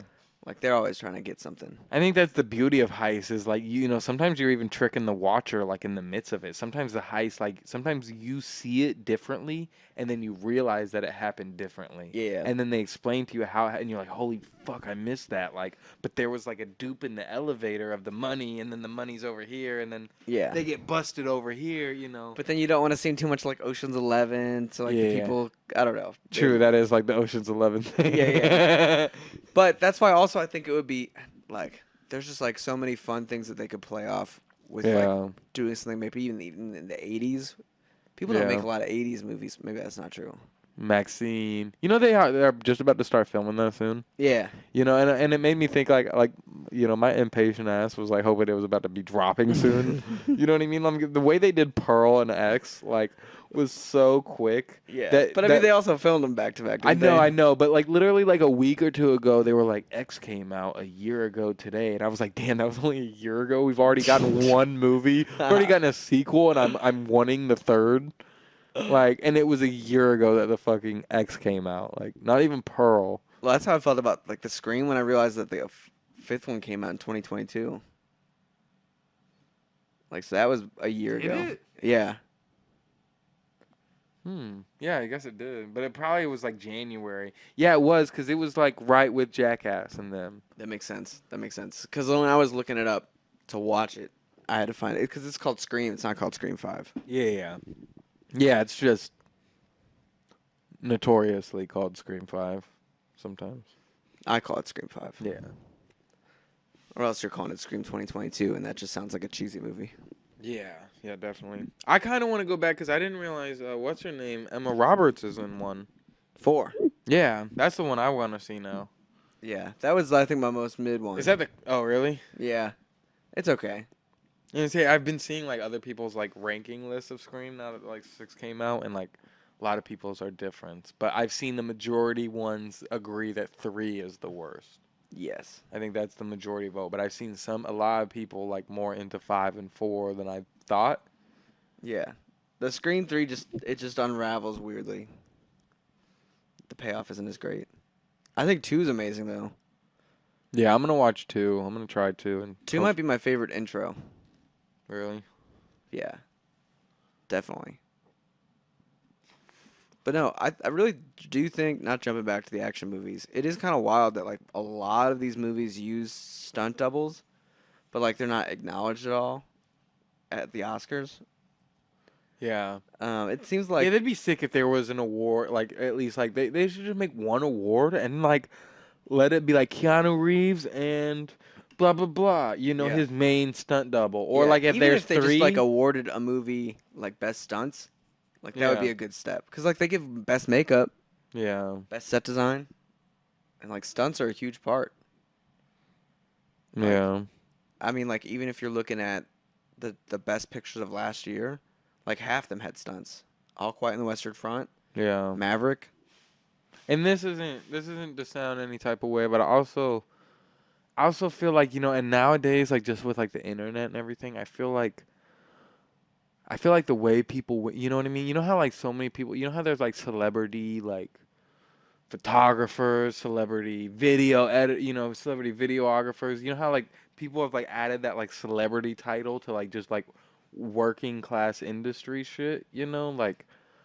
But I think that like, and I'm sure there's people that do it, you know what I mean? But I think, and maybe they have to be more secretive about it so they can't always do this shit. But I feel like some of those people could maybe like, like do YouTube content and stuff and really, you know what I mean? Or even do like, like podcasts and shit. Everybody just like kind of like brings fame to shit like that, like I feel like that would help like at least start to acknowledge more of that shit too. You know what I mean? Yeah. Like, 'cause I would be interested in that too. Like I feel like there could be like even just some, like I would like to listen to a podcast of like,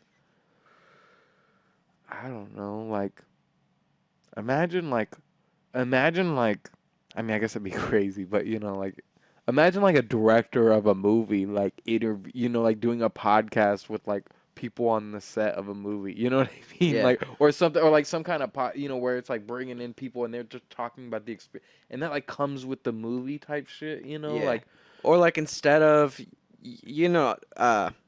regardless of like who the host would be, it would just be like crazy to have like people coming on who've been a part of so many crazy movies that no Yeah. one know who they are, yeah, exactly. Just and hearing more offering of that like a behind- perspective that like isn't just like and hearing them interact with the bigger people too, I think could be beneficial. Hearing how like Paul Rudd interacts with his stunt double, you know what I mean? That'd be funny because I'm sure like, you know what I mean? Someone like Paul Rudd's so fucking nice that he's probably like, he could be like best friends with his stunt double, you know what I mean? And like, Yeah. they could have such a dope, relationship and things like that. yeah, and a lot of these people too, like they'll find like even on like the Scrubs podcast, they're talking about like they get their doubles, and then like they just keep them with them. You know what I mean? They'll bring them. You know what I mean? They find their hairstylists and shit. Oh yeah. And they try to they'll recommend those people, especially when they're producing and Yeah. they have a little bit more hiring power. Like If it ain't broke, don't fix it. yeah, to where it's like yeah, all that stuff would just be so much cooler. And it's like, people joke about content and there's too much content and all that stuff, but it's like the beauty of it does bring light to like so much shit that like people are interested in and like. Well, then like the other thing that's weird, I mean like, like you interview Martin Scorsese and you get like Martin Scorsese's take on himself, but like you interview his like production assistant or like you interview his like director of cinematography. Might get a whole different perspective. You get a whole different look. You get a look at like somebody who's not afraid to be like, yo, this person's the GOAT. And like, Yeah. this is why. Yeah. And like, this is my firsthand experiences of like why. There's There's like a documentary on this guy who was in a Stanley Kubrick movie, and like was an upcoming actor, and ended up like just ditching acting completely to like be a production assistant for Stanley Kubrick on the rest of his movies, Really? and like pretty much grinded his life away to like help Stanley Kubrick, and like it's relatively, I don't want to call him like nameless, but like I mean compared to like someone like Stanley Kubrick, you know, like, Yeah. but like from his perspective, it's like wow, I get why he did all that. Like, Yeah. he was a part of like greatness. Yeah. And like he's just as important, and not maybe just as important, but Yeah. like just as big of a factor in why this movie was a success. No, and we were talking about earlier, and I won't say exactly what, but you know, it's like I could easily see moving to a different place and then just being like, all right, I just want to, you know what I mean? I just want to, you know, run lighting at this fucking studio for the rest of my life because this shit is amazing. You know what Yeah. I mean? Like, Just to be and able to you be were a a part of it. guitarist. You know what I mean? It's like, all right, like, you know, I yeah, that shit happens all the time. You know what I mean? Like, Yeah. where you just, you know, realize something or like, oh wow, this is actually great. Like I could do this every day. You know, I can make more than I need already. So it's like, Might as well do something that you feel incredible to be a part of. yeah, And you, I don't know, just like the wisdom gained from being around it. yeah, true. There's also just like a buzz, you know, like not to get like too heady, but like, you know, like you're on set, there's like a creativity that's running through, and that can be fun to be around. But also, Yeah, I know. I want to work on that so fucking bad. I do feel like, and like some, depending on the position, it could just feel like another job, you know? Yeah, And like the life and like love of movies start to fade away. true. But But that's then why I I think about it too, and I'm just like I just bust my ass just doing whatever every day. Like it's just I go in and never know what I'm gonna do, and Yeah. and I'm like I feel like that's kind of like set life to where it's like I would like to go in even just on some labor shit, just moving stuff boxes around, and lights around, and you know just keeping being track of props. yeah, you know what I mean, just organizing. You know, I could go do the lowest end of it all. You know what I mean, go cleaning up sets. You know, whatever, like, and Yeah. probably be happy. You know, just as happy as I am right now. Like, Yeah. If not having the opportunity to yeah, grow into that. yeah. That's my other thing too. I'm like, I feel like you know, like there's a lot of places that it's just like easy to go in there as a low end and just work your way up halfway up the totem pole pretty easily, you know what I mean, and then learn how to get even higher up to where I'm like Yeah. it's got to be the same with movie sets, you know Dude, what I mean? definitely. I heard this from Austin Butler, but there's this thing When that are you happens talking to on, Austin Butler? Nah, I just saw an interview. But there's this thing apparently that happens I was on about to say. Tarantino sets where like they'll do a take. He was on a Tarantino set? Yeah, dude, it's crazy. I was looking at the He was on Once Upon a Time in Hollywood? Yeah, dude, the people that were in the Manson family in Once Upon a Time in Hollywood is an incredible ensemble. Sydney Sweeney's in it. Sydney Sweeney, the girl that's in Scream 1 or the Scream 5, who's one of the ghost faces. Oh. She's one of them. Austin Butler, Maya Hawke, and then one other person who I was like, whoa. Like, that's a crazy ensemble for just such a small role, you know? One scene, like a hazy little house filled with like 7 people, and they're Yeah. like Ethan Hawke's daughter. Yep, and just like one scene of them like going in to get killed. You know what I'm saying? Just to get killed by Brad and Leo. But the thing that after apparently they'll film a scene, right? And even if it's perfect, they'll do it again. And Tarantino will be like, and why will we do it again? And like the whole cast will be like, because we love making movies. Like even like the actors and stuff like that. And I'm like, that's tight. Like I don't It know. seems a little coldish to me, but Yeah, but I mean like it's a good reminder that like you Yeah. know, like it can feel like a job, but like true. I get the like sentiment. Yeah, we're yeah. here because we love it. Yeah, And, yeah, like, not true. just because like we're checking things off a list. And I Yeah. think that instills like an energy of being like, all True. right, Yeah, yeah. like this is cool to be around. Yeah, yeah. No, yeah, that it would be important to. And it's like nice hearing that like someone like Brad and Leo still say that too. You know what I mean? And like that would be, I don't know. Yeah. That sounds like a good set. It sounds different than what I would expect a Tarantino set to feel like. You know what I mean? I thought you were about to say, so he shoots it once perfectly, and then the second time he's like, all right, now everybody put your feet in the air. Socks off. Yeah, socks off, everybody, now. He just has like socks off editions of all of his movies. Oh. The Rock your socks off. Oh. So what else has been happening in the world? Anything I feel like there's crazy stuff all the time. anything major? You know me, I be off the internet pretty. I feel like we covered the two big internet moments that happened.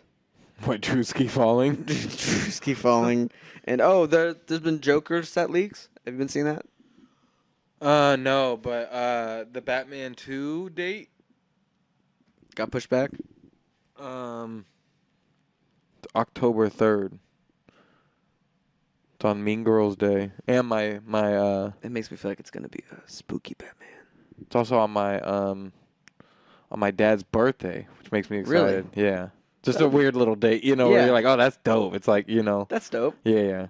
Just a weird day, but yeah, so I'm really happy for that now. I'm excited for Batman 2. We'll have to go see that on premiere. Yeah. I know I'm going to have to skip the Thursday night just to see it on the The actual Friday one? night. Yeah. Just gotta make sure we don't see it like a daytime on a Saturday at Esquire. What? Because for those kids. Oh, yeah. That was daytime? Yeah. It wasn't like it was like 4 o'clock. It was matinee-ish. Yeah. God damn it, Discord. I was wondering what that sound was. I thought maybe you had developed computer tones in your own vocal cords. No. No, definitely not. Definitely not, Stevie. Definitely not. But the Joker's, it's starting to heat up. We got some Harley Quinn in makeup pics. Okay, yeah, that was dope. Damn, wait, let me see that. Let me There's just- like a bigger. Oh, I'm sorry. Oh, you're good. I'm sorry. There's like a real big set piece where she's like walking up to a court thing. But Yeah, that's dope. it's hard to tell like what's intentionally leaked and Yeah. Did you see what other set got leaked? Barbie. No. That was the one I was looking for. She's I like in a like big that. crowd. I like all the color too. Yeah, I don't know how much the color will play into the actual shot of it all, but yeah. It's just cool seeing a bunch of extras gathered for a movie again. Daredevil leak. Oh yeah, Tom Yeah. Holland. yeah. My boy Tom Holland on the Oh. Daredevil set. Uh, That got me excited for some Marvel shit. I'll say that I haven't too. been excited for a The fact Marvel. that they're gonna have Tom Holland in it is lit. Yeah. I feel like they're putting a lot of their ammo into Daredevil. Yeah, I mean, I think they're starting to learn the lesson of like less is more. really, but think about it. It's like he's the next best option for like a true Avenger leader. That's a good point. Or He- at least like a section of. I don't know. I feel like he could be the dynamite they need for TV. Like he could be Yeah. their TV Avenger. Yeah. But who I just can't think of it. I mean, Doctor Strange is still there, and he's like the eldest one now. But I can't picture him being like just the head bad. They need a head bad boy. Yeah, I mean, I feel like honestly, it kind of it's super unfortunate, but I really feel like they were setting it up to be Chadwick. Like he was supposed to be the next Iron Man. Yeah. And they've been having to readjust since Yeah, then. he would have been the obvious like. But I hope they play into Just that. highest I up kind of Avenger. hope I think it would be interesting if they played in the fact that there is no set like leader like Iron Man or Cap. Yeah, And, but like, it's not that even leads- like they were like the set leaders because we did have both of them, but there needs to be like just someone who feels like I don't know. I feel like that would be a great tension to have in an Avenger movie, where like they don't have their Superman, they don't have their Cap. You know what I mean? And there's That like is true. they're like lost in is their true. groupness. I mean, that was kind of part of the whole Endgame though thing too. You know what I mean? But that is true. Like, there's definitely a different play on that. But Daredevil would be sick. Yeah.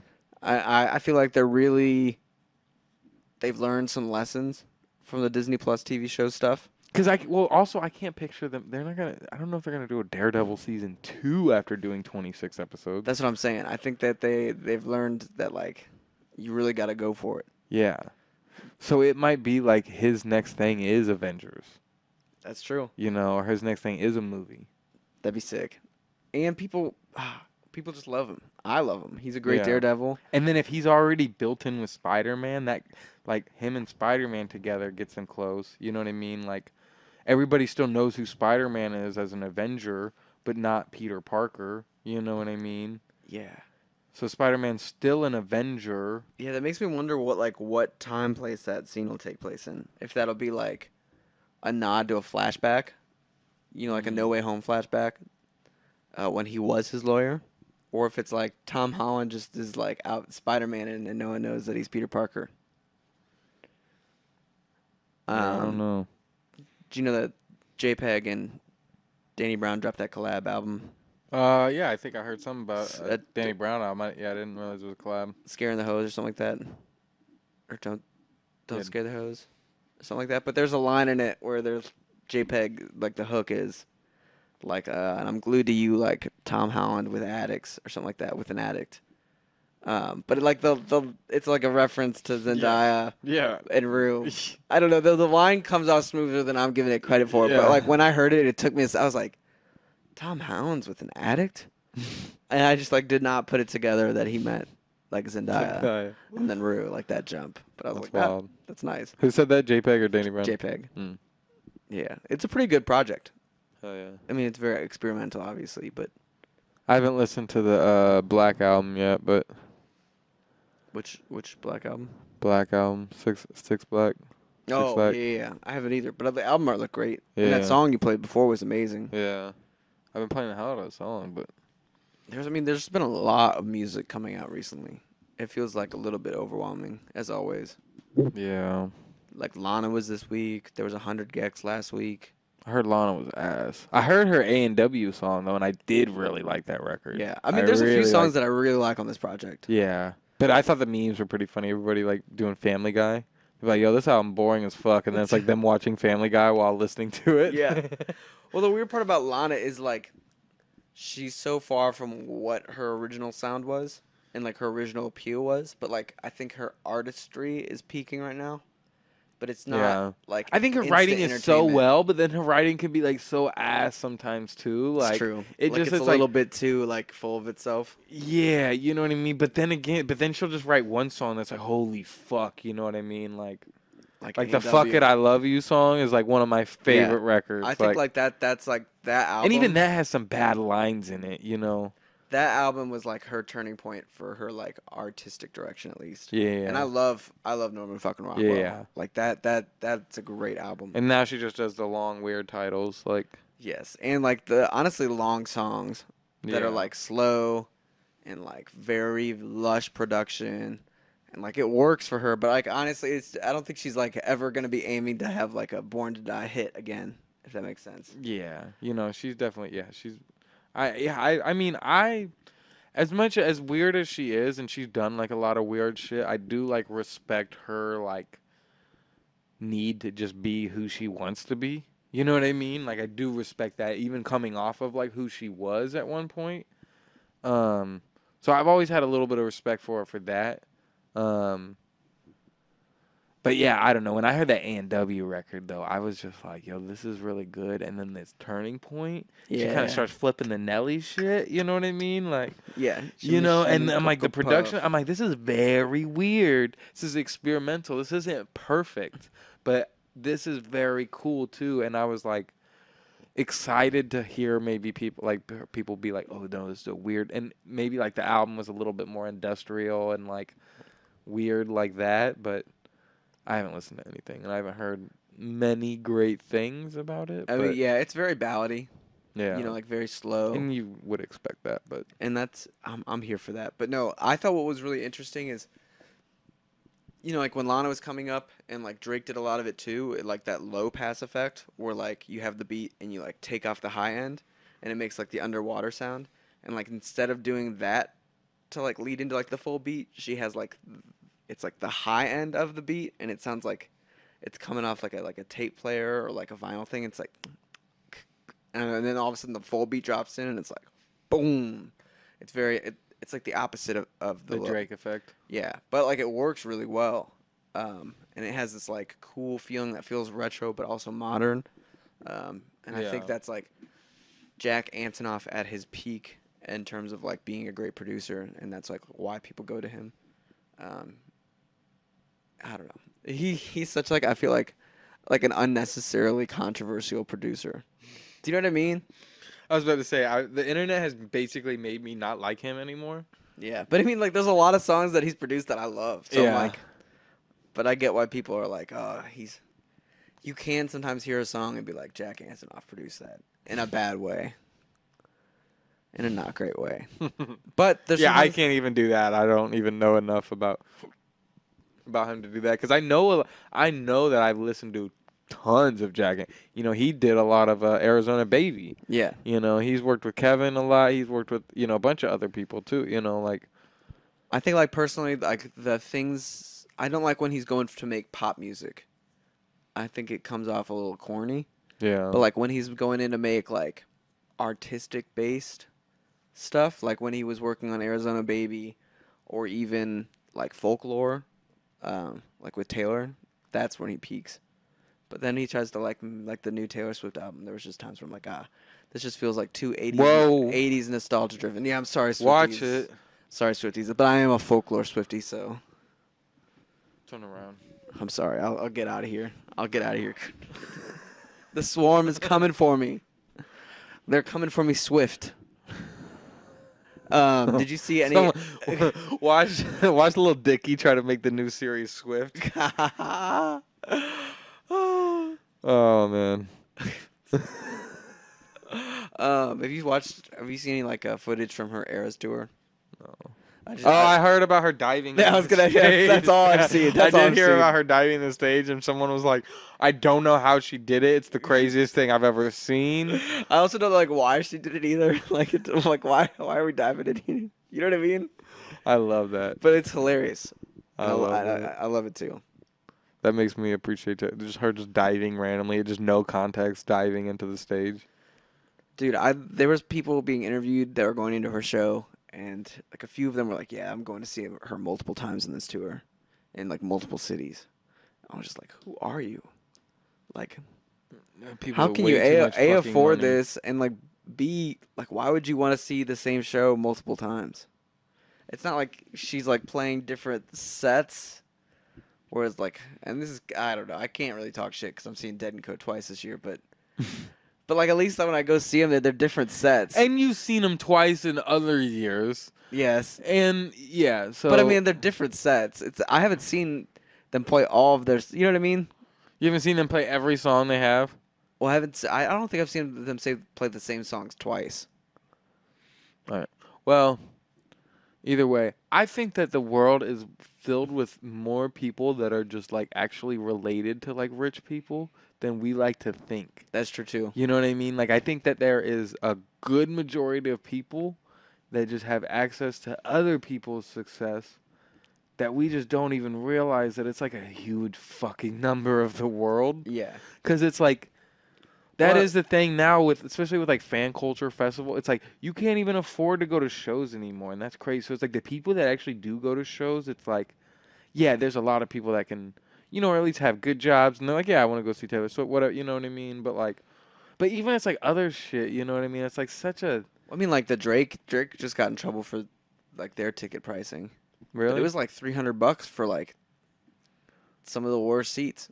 like I don't just think resale. I think it or- might have been resale, but like instantly resale, like the next Yeah. day. You know what I mean? Yeah, I mean that's how everything works now. It's fucking insane. It's wild. But I mean, you're right. Like if you think about it, like there's probably like a family dynasty for like most products.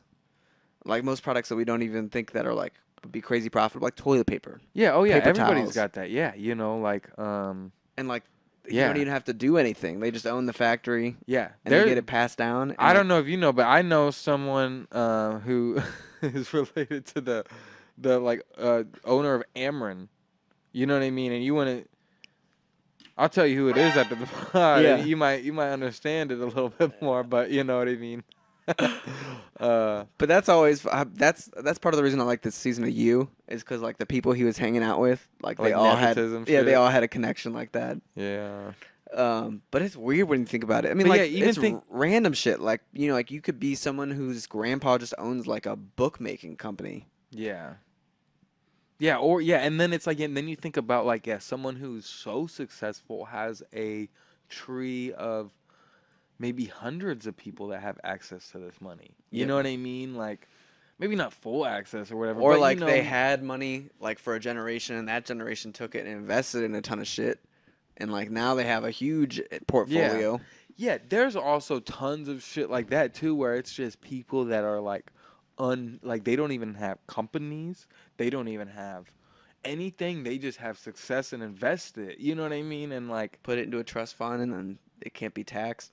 yeah, Just crazy shit like that. Because like I mean, some people will throw around in like there's like it's called FIRE, Financial Independent Retire Early Community, and it's like a lot of people's goal is like 5 to 10 million. Because like once you hit that, like you just put that into an account, and you can probably have like $50,000 to $200,000 just off the investment, just the interest is just paying like you. every year. And so like if you think about and like that's a lot of money, but like No, but it's also it is and it isn't. And yeah, but like compared to like how much rich people have, but if you just put it at the threshold of that, But it's like if you can get $1 million in your savings, you could get to 10 a lot quicker, probably. You know what I Yes. mean? Like, yeah. It's also funny because you think about like boomer and older generation people being like, oh, you just gotta start a business.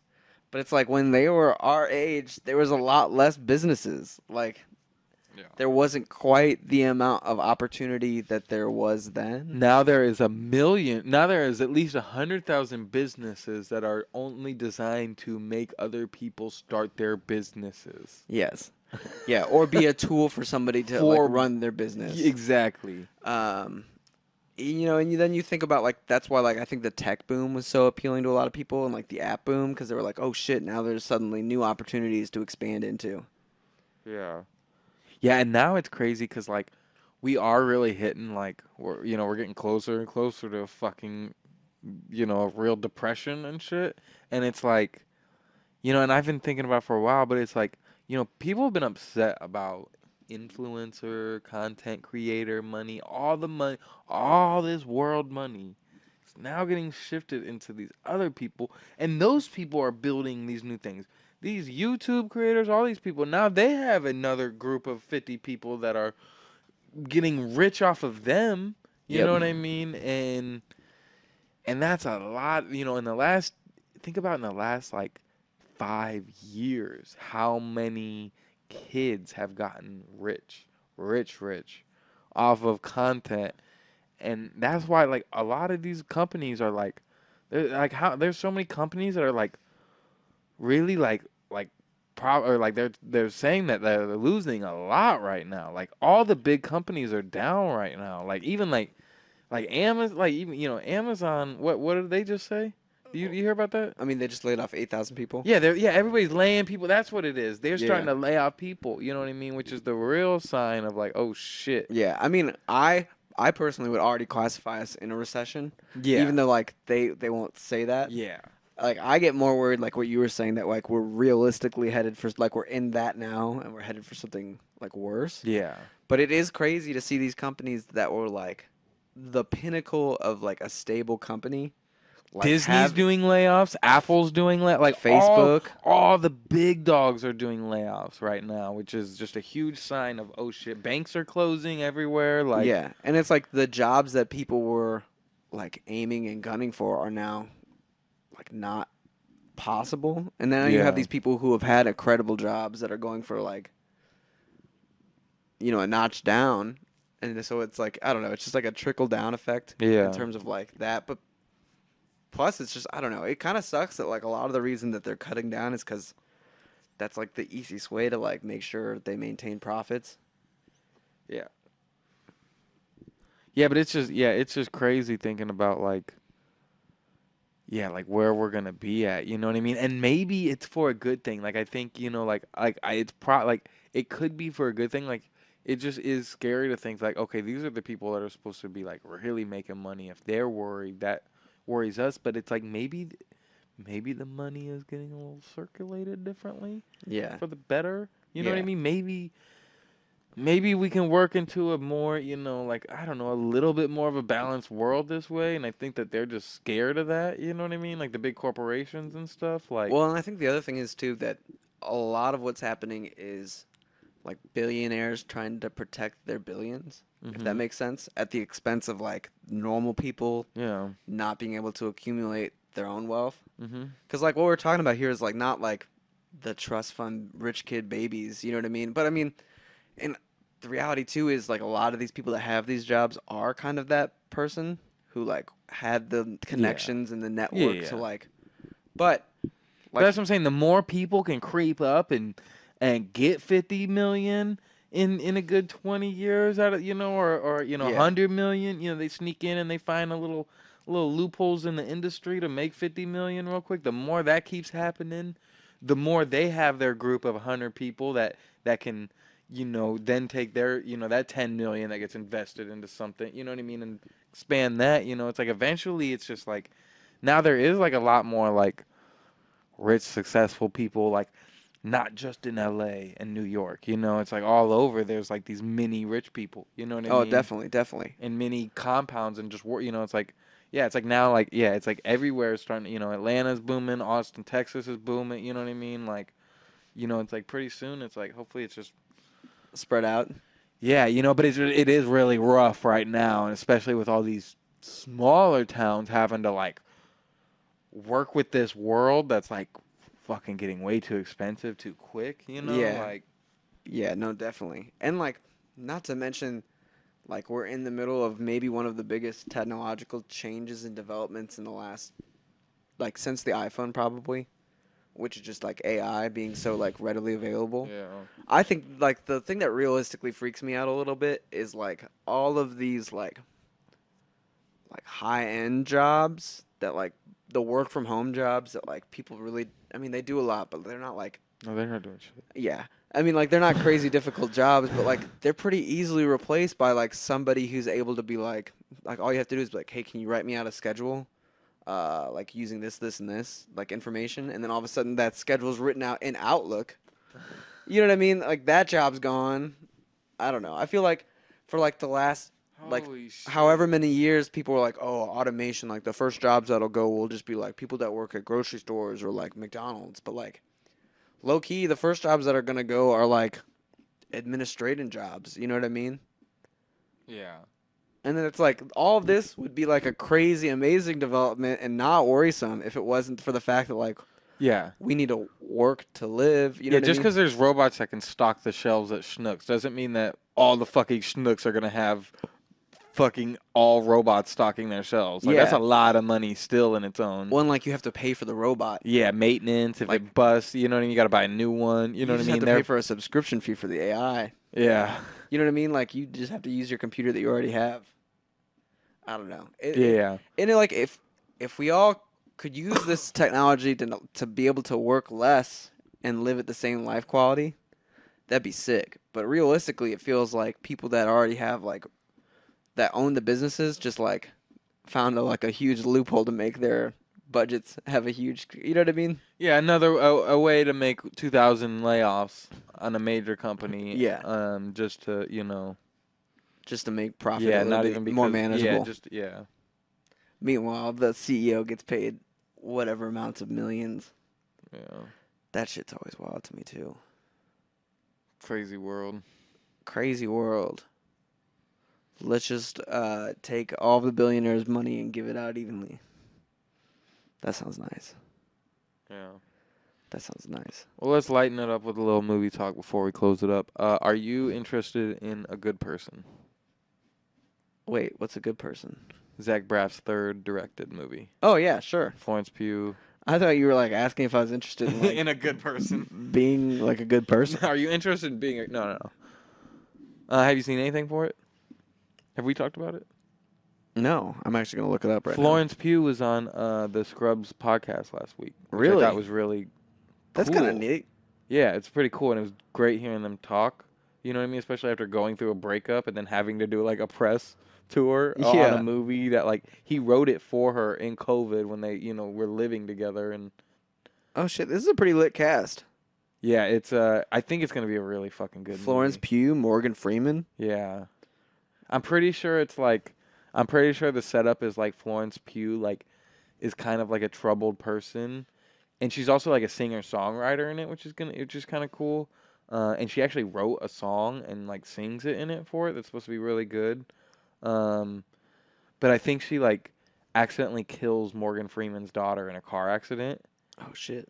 And then it's kind of like, it's going to be one of those like semi-dramatic movies about like her and him like Connecting over the tragedy. yeah, but also like her like I think it like she's like a very troubled person in it, and Yeah. it's like her like Finding a way. yeah, her redemption arc through it. Not redemption arc through it, but like, just her like finding a way to live with it and be comfortable with herself again and it seems like a really good movie. And then also it's just like he's like, yeah, I know this sounds really fucking dark, but it's also really funny too. He's like, he's like, there's also some like, he's like, it's gonna be a dramatic movie, but you're also gonna laugh and you're gonna have a good time. And yeah, and just hearing them talk about it was good. Hearing them like they still sound like really good friends, which is cool to hear. You know what I mean? That is cool to hear. I'm pretty sure I saw an interview with Florence, and her mom said it was her best performance. Really? Yeah. Oh wow. I think a lot of people have been complimenting her performance in this. Yeah. Unless she has another movie coming out right now. No, But I don't think she does. This is it. Yeah. I'm excited to see that. Yeah. I feel like movies, it's about to like, from here to the end of the year, it's just about to be a ton of, like every week a big movie coming out. Really? What else? Like, I mean, I'm excited for Mario. Mario, Guardians. I guess there's a big jump between those two. Yeah, Guardians. What's I'm- the other Marvel this year? Whoa, there's one more. Marvels? The Marvels. I think that's it, right? Yeah. There might be one more that I'm forgetting. No, because we already got Ant-Man 3 a year. 3 a year. I think that Guardians will be huge, hopefully. Yeah. But also, I feel like there's more. What am I forgetting? Movies coming up. I would say that Scream would have showed me a lot of, movie trailers for movies coming up. But whenever there's a scary movie, they only show scary movie trailers. And that scares You me don't want to even go more. see Evil Dead Rise? I actually do want to go see that. I heard it got good reviews. Oh, the Hunger Games prequel, which is why everyone's rewatching the Hunger Games. Yeah. The Ben Affleck movie is getting really good reviews. Oh, Air? Yeah. Yeah. The Paint movie, I want to see. I want to see that too, even though I haven't seen the trailer for that yet. Oh, should we watch the trailer real quick? Dungeons and Dragons movie has good reviews. Really? Yeah, that's kind of funny. It has almost a 90 right now. Wow. I think I'd rather just play Dungeons and Dragons, so. You want to watch the Paint trailer? Yeah, let's watch the Pain trailer. Is it going to be a Pain trailer? It might be. Our goal's pretty simple. I want to help you get what's in here and just splash it onto there. Don't worry, it's not rocket science. It's harder. Thanks for going to a special place with me, Carl Narkle. Cut it. That tree is probably too tall. Brace yourself, you are gonna get some calls about that. Mr. Nargle, it is an honor to meet you, sir. Wait, what's going on? Hi, friends, and welcome to Paint with Ambrosia. It takes paint to a whole new place, and it's been a lot of places. Good night, everyone. I've never seen him that mad. Does this mean I'm your muse? Don't let fame bring out the worst in you. A real man never looks back. These the new tote bags. It's only because yours weren't selling. You're lucky I'm an artist instead of a woman who says really mean things to other women. You were an artist. Oh my god. A real artist follows his heart. My Uber is here. I don't know what that is. It's goodbye. How's everything going? Awesome. What's the image tucked away in your brain that makes your heart ache and your soul feel like it's going to burst?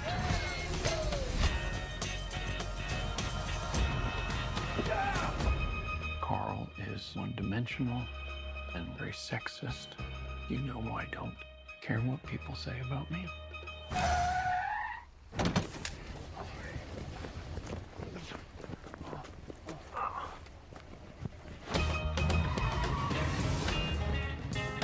Yo, this looks lit.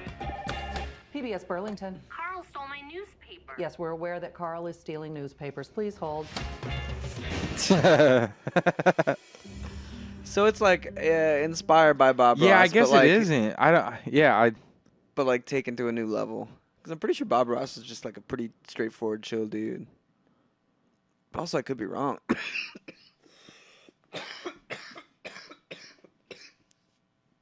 Yeah, I mean, maybe this has nothing to do with Bob Ross. It's just very loosely, the character is loosely inspired by him. But maybe this is like slightly like one of his stories. I don't know. Maybe there was like a new painter girl that came up, kind of ruffled his feathers a little bit. I don't know. Either way, it looks fucking great. Yeah.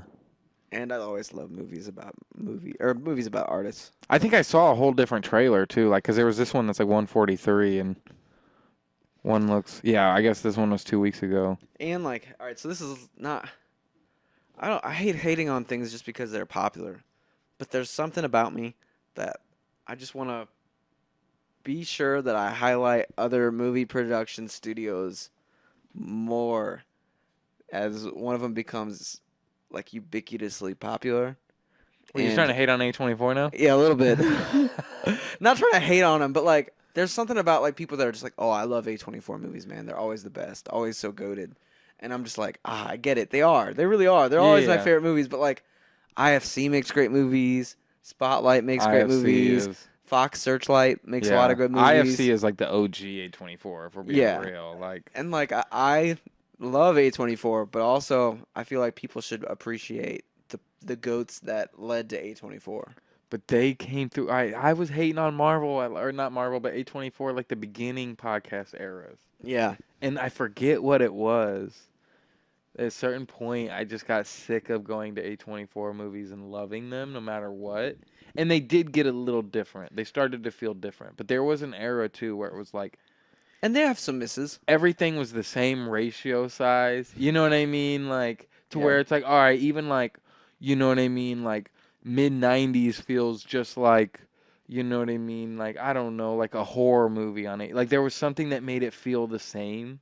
You know what I mean? And they started to get better now. Yeah. But they are a mainstream studio, and they're on every fucking network now. They have deals with Netflix. They're doing Euphoria. Yeah. You know what I mean? And it's not like they don't got money. You know what I mean? They're doing everything. They put Zola into Pear Theater on opening night. You know what I mean? Like, you know, in one theater, but they knew they at least had it in one theater. Like, they have their contracts with all the theaters. You know what I mean? Like, they're the biggest.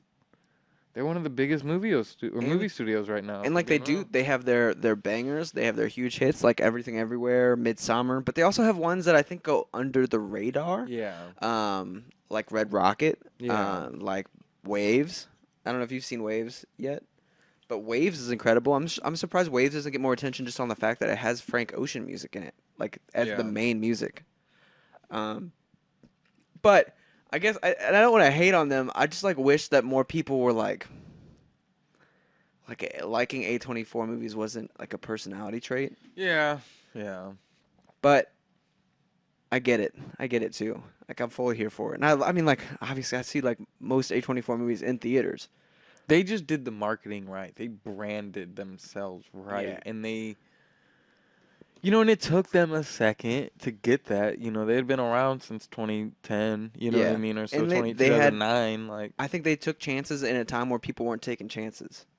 They were like, in a lot of ways, the like antithesis to the Marvel era. Yeah. Like, as like things were becoming Marvelized and like sequelized, like they were like, let's make original stuff. Yeah, and they somehow found that way to make those big now. You know, which is great. You know, it's like that's why it is hard to hate on them. I agree. It is annoying, like the personality trait, but it's like I just have like had at the same time, it's like you're talking about them taking chances, and it's like they still do. You know what I mean? They're like Netflix was for a while of just they'll throw money at people, but they definitely do it smarter, and it's like.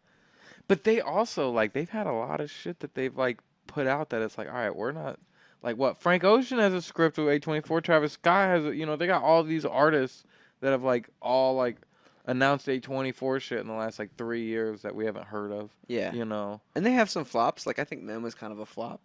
What? Not like a flop. Men? Yeah. Yeah.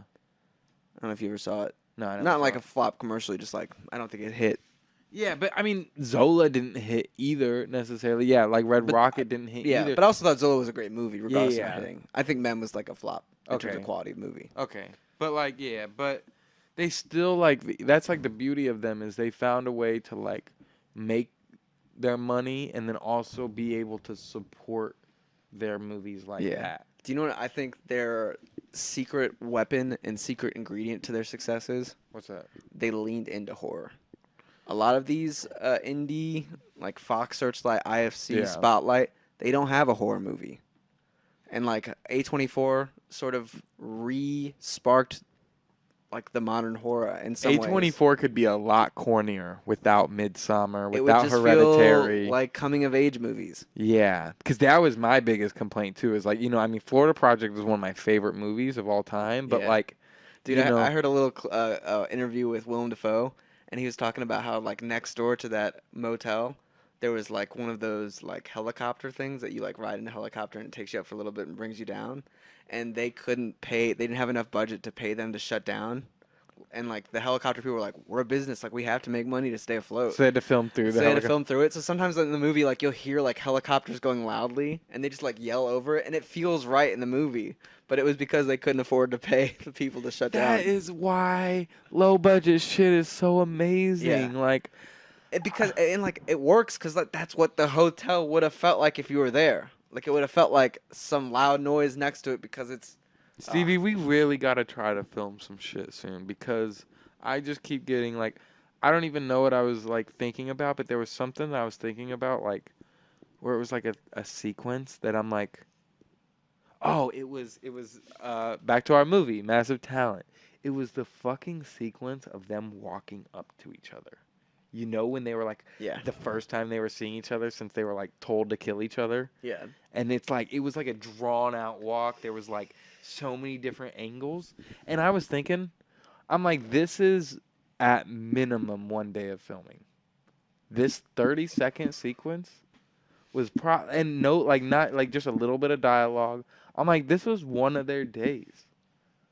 I was like, I feel like movies is just like 80% planning. You know what I mean?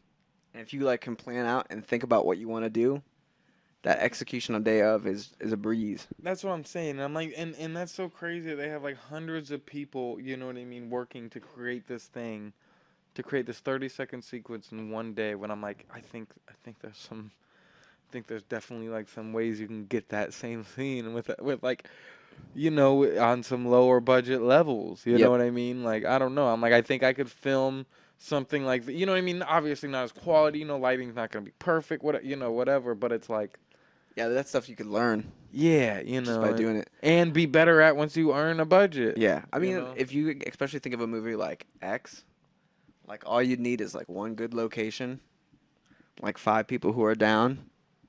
Yep. And like an idea that is interesting. Yeah. Yeah, you fucking get a weekend of time and you really have your plan and you fucking go Friday through Sunday. You could damn near film a little movie in that time. Like, yep. At least just and even listening to podcasts too. Like, it was Jon Favreau on Smartless and Jason Bateman talking to him, and they answered a question that I don't think I've ever heard anybody talk about. But they said, and Jason Bateman was like. He was like, yeah, and you know the movies always get made in editing. He's like, it's a rat race for 2 months, and you just shoot whatever the fuck you can. Sometimes you forget whole scenes. Sometimes you don't even, you know. And I was like, oh, that just makes me feel so much better that, like, it is just like I do a music video. It's like, all right, you just got to plan those 2 days. You got to shoot as much as you can, and then the music video makes itself. Yep. You know what I mean? And then you wait to see what the music video is. It's kind of like what I imagine, like, sculpting would be. You know, like once you're done filming, you have that whole block, like that block of clay in front of you. Yeah. And then you're just chipping away to figure out what it is. Yeah. You're rearranging videos. Exactly. You're like, oh, I could use this here. Yeah. Use this there. That's a good metaphor. Yeah. You're just building the block and then, you know, the editing is the sculpting. Yeah. Yeah.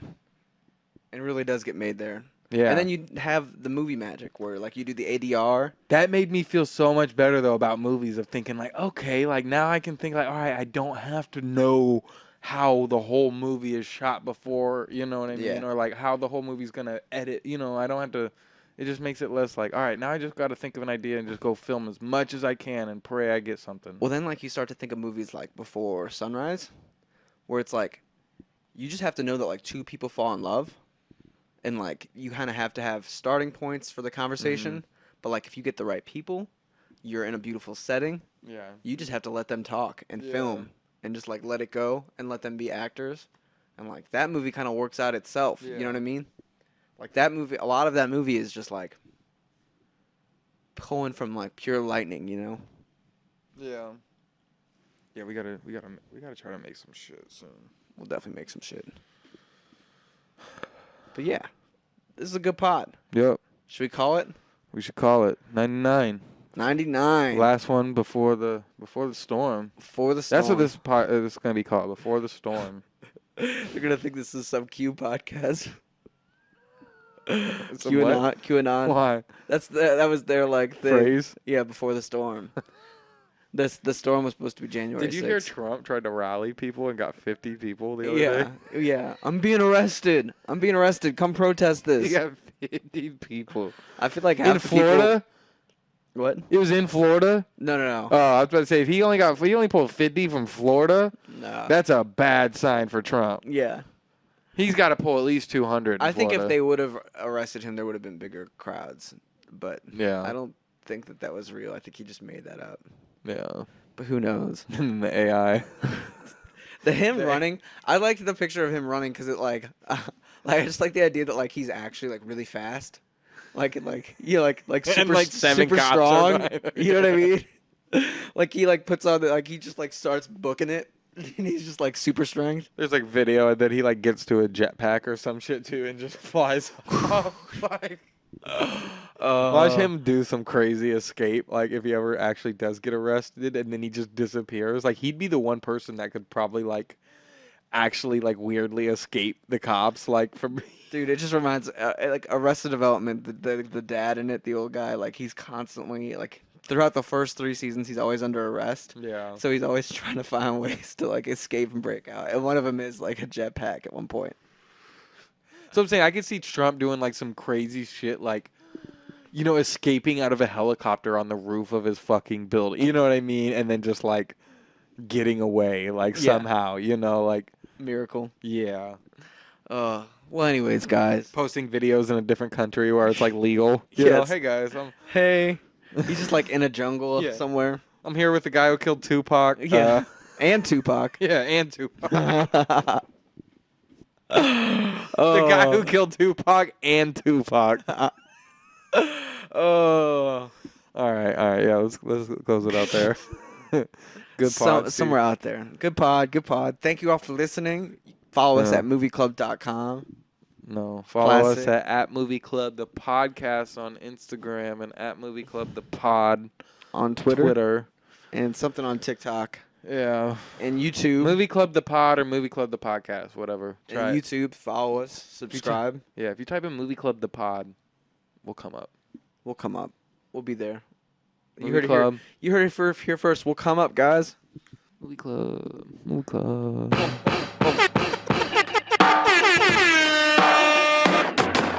What do you mean by that? Give me a fucking break, buddy. Oh, shit.